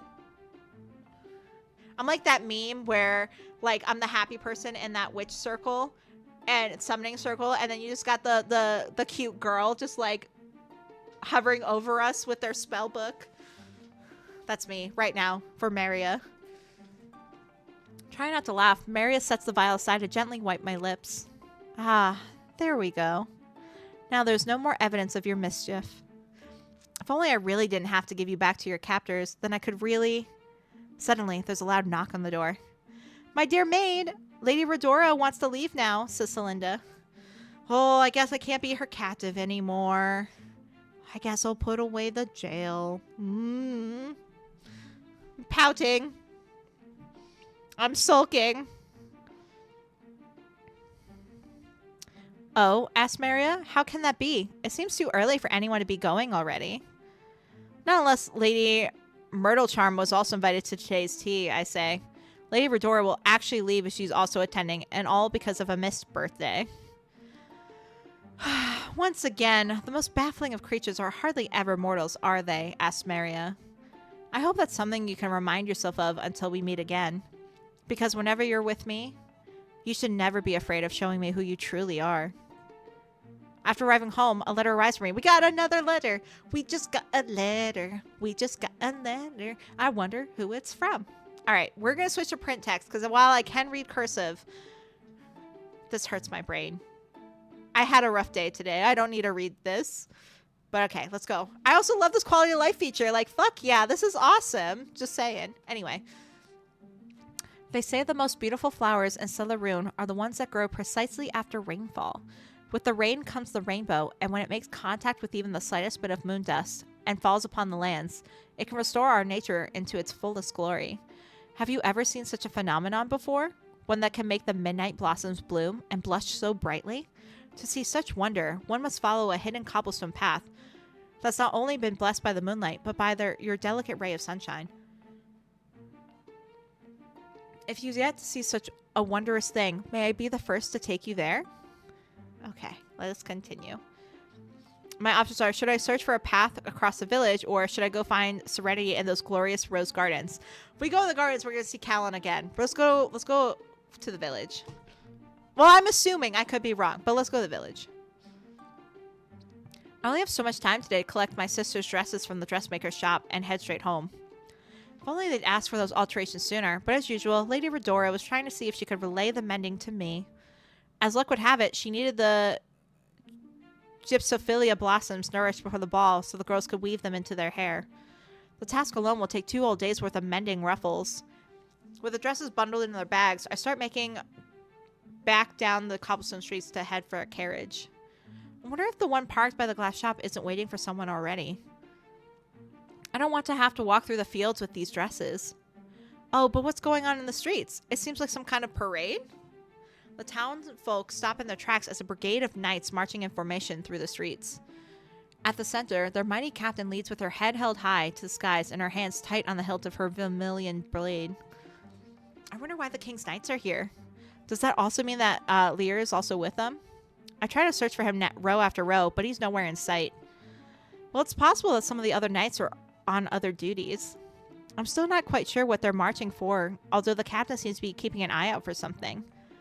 Could they be patrolling the area for the penumbral beast? While watching the brigade make their way to the pavilion, I suddenly hear someone call out to me. Ugh, over here, says the voice. Oh, did someone say something? I look over to see who's nearby, but everyone else is heading over to watch the parade. It was barely more than a whisper, but I know I heard a voice earlier. Then again, there's so much commotion going on as it is, so it could be nothing. Or could it? We can go on our way or look up. The look up seems desperate. Let's look up. Before I go, something tells me to look up at the windows. All I can see are Celestites pulling their flags out to celebrate the next ball soon. This whole court wants to see some kind of change, don't they? They're really hoping that it'll soon come with Callan's betrothal, but will it truly? All of a sudden, I see a cloaked figure jump from one window and into the other. What was that? Before I can even blink, I hear the sound of armor clinking towards me. You there! Did you see where he went just now? Asked the captain. I'm still trying to understand what I even saw, I respond. It's one of my knights, I'm afraid. He's trying to go rogue again. If you see him, please don't be afraid to tell me or one of my knights. You can also tell him that Captain Endilion will have plenty of choice words for him. That scoundrel is most likely hiding out near one of the pubs. Eyeing the windows, Endilion marches off, leaving me wondering whether that was even Lear after all. Could that really have been him? They moved so quickly that I could barely catch that they were wearing a cloak. If you lower your voice a little more, then you'll have your answer, says Lear. So that was you, I say. I was serious about you keeping quiet. If they find us, then perhaps you won't be out of the woods either. Well, why wouldn't I be, I ask. I told the truth to the captain. Even if you did, he replies, I don't know if she'll believe you for much longer. From the corner of my eye, I notice a flash of vermilion waiting for us at the other end of the street. There you are, you rake, says Captain Endilion. This time, I'm not going to let you out of my sight. That might be a bit difficult even for you, Captain, Lear replies. You see, I don't particularly enjoy being caught. Therefore, so long, Captain. Lear turns on his heel and starts running, but not before hauling my dresses over his shoulder and taking me along with him. Wait, what? You scoundrel, don't think you can get away with what you did. Knights, assemble! With the wave of her hand, Endilion sends a horde of knights behind us. Lear, wait. That's the captain we're running from, I say. If you squint real closely at her, then you'll realize she's no different from you or me, he replies. Be serious about this. What on earth did you do? I ask. To be quite honest, I didn't set out to anger her. I was only being honest when I told her that I couldn't accept her request. Had I did, then I'm certain I'd still be chased down for saying yes under false pretenses. False pretenses? Does that mean what I think it means? Captain Endilion is still trying to gain up on us, but she really is putting her passions into that sprint. Is it perhaps because Lear really did spurn her other passion? Oh my god. If you don't want me calling you a mortal in public, then you better start running faster, Lear says. Now it's my turn to hush you, I respond. If you don't want me saying it then you can't let the captain haul me back into that stable. If there's one thing I can't stand, it's being tied down if you're not going to at least tease me into it.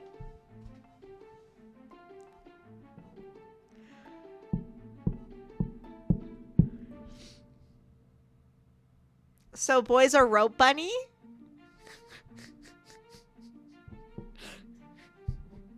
You know what? Hell yeah. Let's go rope. I'm just going to call him Bunny. So the captain was really going to tie you up in the stable, I ask. If she had it her way, then I wouldn't doubt it for 1 second, he replies. All because I said I wouldn't entertain her whims, yet she dares to call it my royal duty to the court. Ugh, don't like her. If I do so much to slow down, what will become of my fate? He asks. I can say you must apologize for breaking her heart. Fuck that! What kind of knight runs away from his duties? Wait, fuck that too!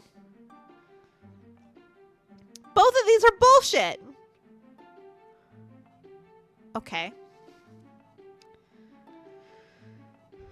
I don't know what to choose. I don't know which one's the least bad. They both suck.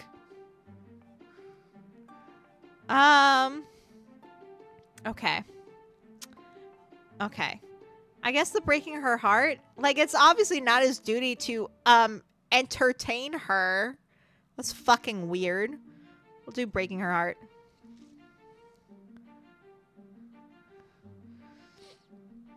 Lear seems so resolute about this, and yet I can't help but notice the captain's determination as she tries to catch us. What if she now thinks that I'm the reason why he won't accept her feelings? Lear, stop. Let me go. Don't you understand? He asks. It's too late. She's going to call you my accomplice. You might as well join me. No, you must apologize for breaking her heart, I interrupt. Breaking whose heart? He asks. I thought you and I were both in agreement that nobody else in that palace should dare claim to have a heart. If you spend as much time as I have studying them, you'd even know that they lack the very sensibilities they claim mortals could never learn. Do you even know why that is, my enigma? My Leatrice? Hi, Lana. How are you? How's your evening been? I'm doing all right. It rained again today where I am, so I'm so happy. I love rain. I started a new book.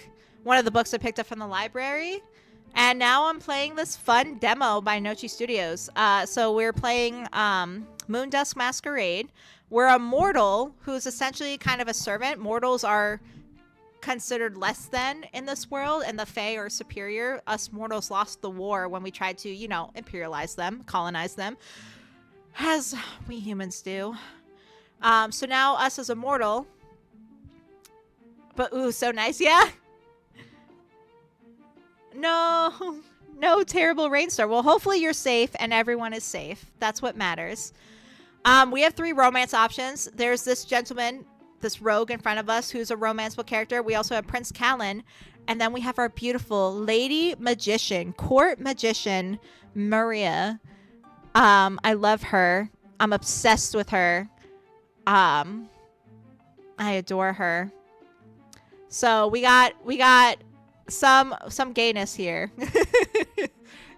But this is just a demo, so I've just been flirting with everyone. Let me know when it comes out. Yeah, well, I pinned to the top the Kickstarter project. The Kickstarter launches soon. I don't know exactly when. So you can actually back the project in the future. I think the demo, not the demo. I'm playing the demo. I'm playing the alpha of the demo. The demo's not even a release. I know they're going to release the actual demo for the public to play when they release the Kickstarter. But you should definitely click the link. You can save save like the project, and Kickstarter will let you know when it launches. I'm so excited. I'm loving this so far. It's fairy tale themed. Like, we're kind of like Cinderella-esque. You know, we're the peasant going to a ball with magical help. Yeah, no, it's super good. I'm enjoying myself so far. The only issues too I've seen with the demo, like the Nochi Studios were so sweet. They're like, keep in mind this is an alpha demo. Like it's like raw, and I'm like, okay. And so far the only issues I've seen are a few typos. Other than that, like, it's running great. The visuals are great. I'm having a blast. Also, this demo's long. I've been playing this demo since 6 p.m.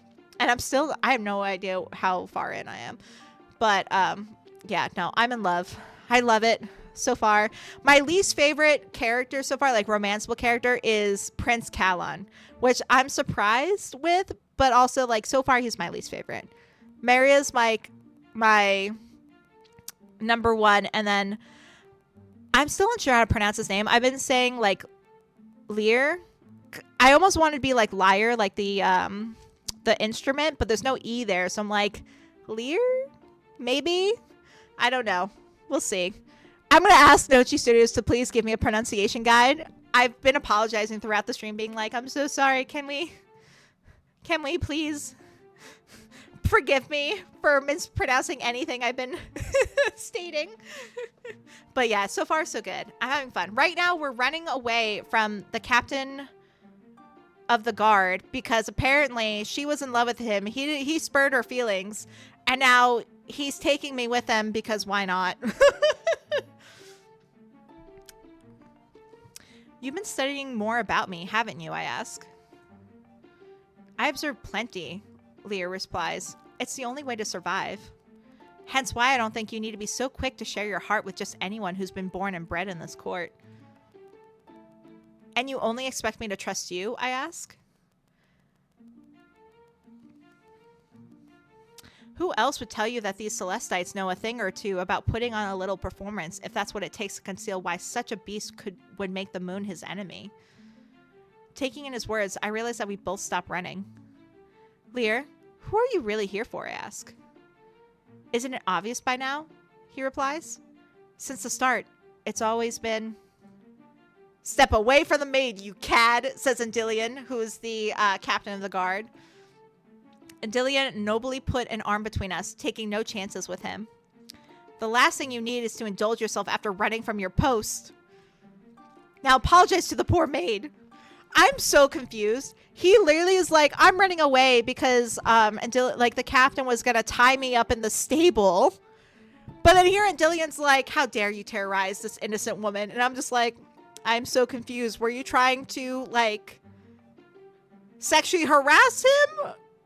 Or are you trying to save him for sexually? I'm so confused. And I know he's not, he's like totally not trustworthy. He reminds me of, I don't remember, Lana, if you ever played Dragon Age, but he reminds me from the first game, Origins. He reminds me of Zevran. He reminds me of Zevran so much. And I'm just like, I don't know if I could trust this, but I'm into it. I'm into it. I don't know, man. I don't mind roguish characters. He ran from his post, I asked. Lear, I thought you said you spurred her advances. No, I haven't played Dragon Age yet. Just saw parts of your Veilguard playthrough. Ah, I see, I see. That's fair, that's fair. I definitely recommend the series one day if you ever want to get into it. Veilguard, I liked Veilguard. It wasn't my favorite of the game. Dragon Age 2 is my absolute favorite because it was an absolute wild shit show. But I think it also had the most consistent storytelling, in my opinion. I'd say the order is probably, yeah, Dragon Age 2, then Inquisition, then Origins, and then Veilguard's my least favorite, but I don't hate it. It's a fun game, but not the best game. But yeah, he reminds me so much of Zevran, who's one of the romanceable characters in Dragon Age Origins. I romanced him. And it was interesting, to say the least. Zevran is a very flirty character, and so is Lear here. He said, what? Asked Endilion? Oh, that fucking liar. I knew he was a liar. I have Origins because it was cheap last year. I'll definitely try. Yeah, if you ever do. Obviously, no pressure from me. You play what you want to play. But if you end up playing it, definitely let me know. I'd love to chat about it with you. I love... Origins is really good. It's just playing is a pain in the butt. Also today, I saw someone playing this game called Under Your Skin. Have you heard of it? I have not. Let me look it up real quick.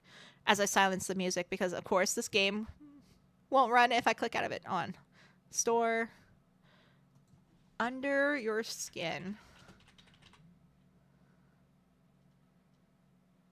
That's disturbing. Not this game. I just started typing Under Your, and then there's a game called I Live Under Your House. No, thank you. Under Your Skin. Because it was made by another streamer. Oh, that's really cool. I don't see it on Steam. I wonder if it's on ish.io. I'll have to look into it later. Let me write that down. Let me write this down so I remember. Under Your Skin. And I thought it was interesting how a lot of VN developers stream. It is on itch. Okay, cool. It's on itch. I'll look it up later then. Under Your Skin. Itch.io. There we go. Perfect. Oh yeah, a lot of voice novel developers stream, which is really cool. Honestly, one day I would love to work on a VN project as a writer, because I can't draw or code. I can't do any of that stuff, but I would love to be a writer for a visual novel game one day. But I don't even know how to get into doing that, to be honest, especially with my resume. I just write fan fiction and other stuff on the side. It's honestly just like A Date with Death, but with more music and rebel vibe. Ooh, that sounds interesting. Thank you for sharing that with me, Lana. I'm looking forward to checking it out.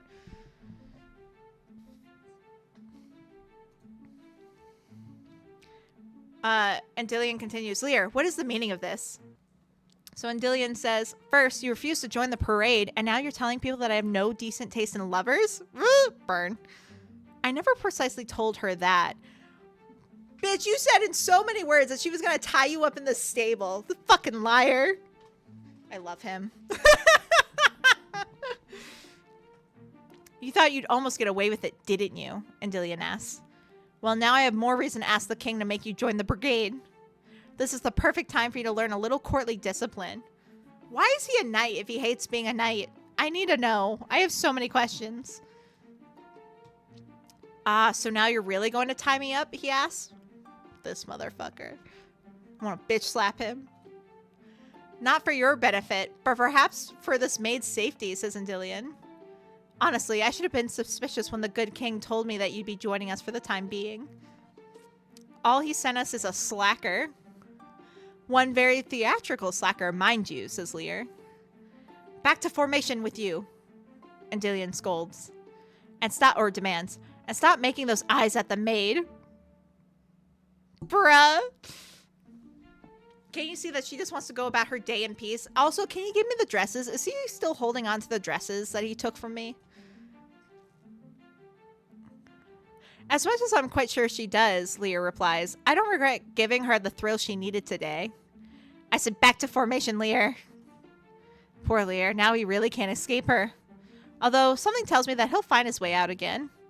Now, if only I could find my way out of hauling these dresses home, then at least one of us will have found our escape today. After arriving home, a letter arrives for me. Oh. Okay. I've been reminiscing about our last meeting, and it conjures a smile every time. Those sighs, the way your lips crease when you think I'm not noticing, they all bear such honesty that could I not be endeared by them. They all bear such honesty that could I not be endeared by them? Now you have the court wondering what has me smiling even in moments of silence. What is this magic? What is this power of yours? The curious one in me wants to know more, to become enriched by which wisdoms you possess. In turn, I seek more than just to give you answers, but to appease the restlessness that's been waging in your heart. Be bold and curious, and you shall find me under the strings of starlight. I feel like that's from the prince, but like, I don't know. He wouldn't know who we are. Who are these letters from? So we got, should I bask under the starry lights in the ballroom, or should I seek more wisdom in the starlit library? I have a feeling if I go to the library, I'll see Maria again. So fuck yeah, I'm going to the library. Give me my girl.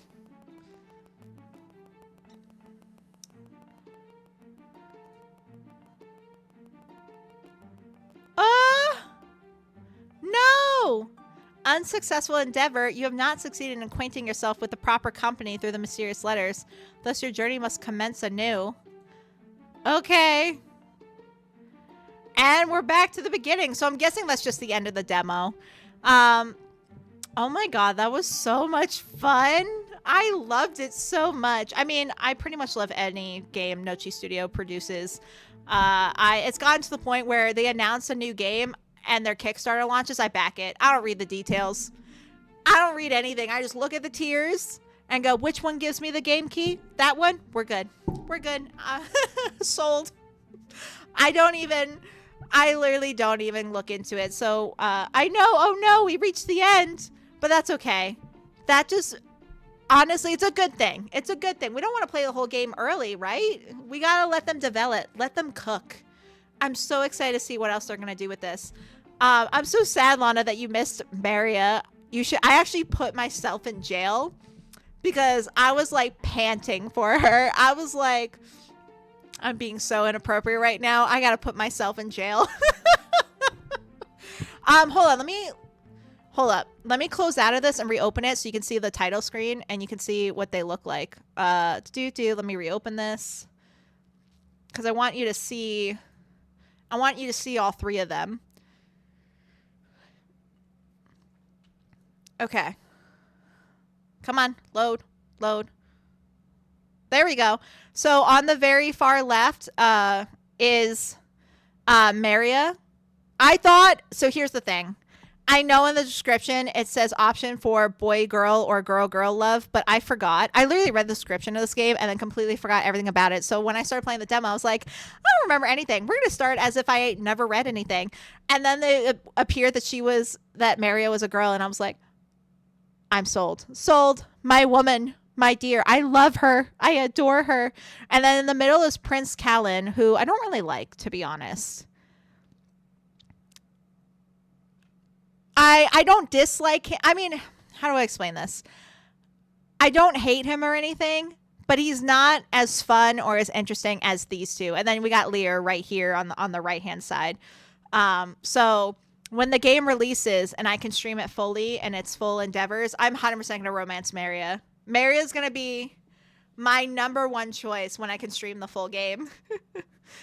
But yeah, look, right here is version 0.11. Oh my gosh, the art's stunning. I'm obsessed, and I like the music. So I'm definitely excited for this game. I know I know it's going to be a while though. It's going to be a little bit. They're probably going to wait until they wrap up more of Love Cult, which is a Kickstarter they finished recently. Which I'm also excited for because they also have 2 male romanceable choices and 1 female romanceable choice, and I am so pumped for Love Cult. But after Love Cult, I know Moondusk Masquerade I think is next on the block. It's going to be the next big project for them. So I'm so excited. Let's see. It's only been like 2 hours. I kind of want to play Fields of Mystery, but I also kind of like want to vibe. I had a migraine all day today. LMAO, thanks. I had a migraine all day today, and it's still kind of there. It's not as bad as earlier today, but it's still kind of there. I almost canceled stream, but then I was like, no, I promised Nochi Studios I would stream today, and I will. And I did, and I had a blast. I'm so glad the demo was super long, too. I'm happy. Oh my god, decisions. All right. Well, as much as I want to play more or play something else, I think it'd be best for me to stop here, even though it's a short stream, just so I can rest, relax, deal with tomorrow. And then I have Renaissance Fair this weekend, so we'll see if I stream Sunday. I have plans to stream Sunday. I'll release the schedule tomorrow because I'm still deciding on what I want to play. But I'll have the Renaissance Fair tomorrow, so depending on how I feel the day after, we'll see. But yeah, thank you for joining in, Lana. I appreciate you joining. I hope you have a wonderful rest of your evening.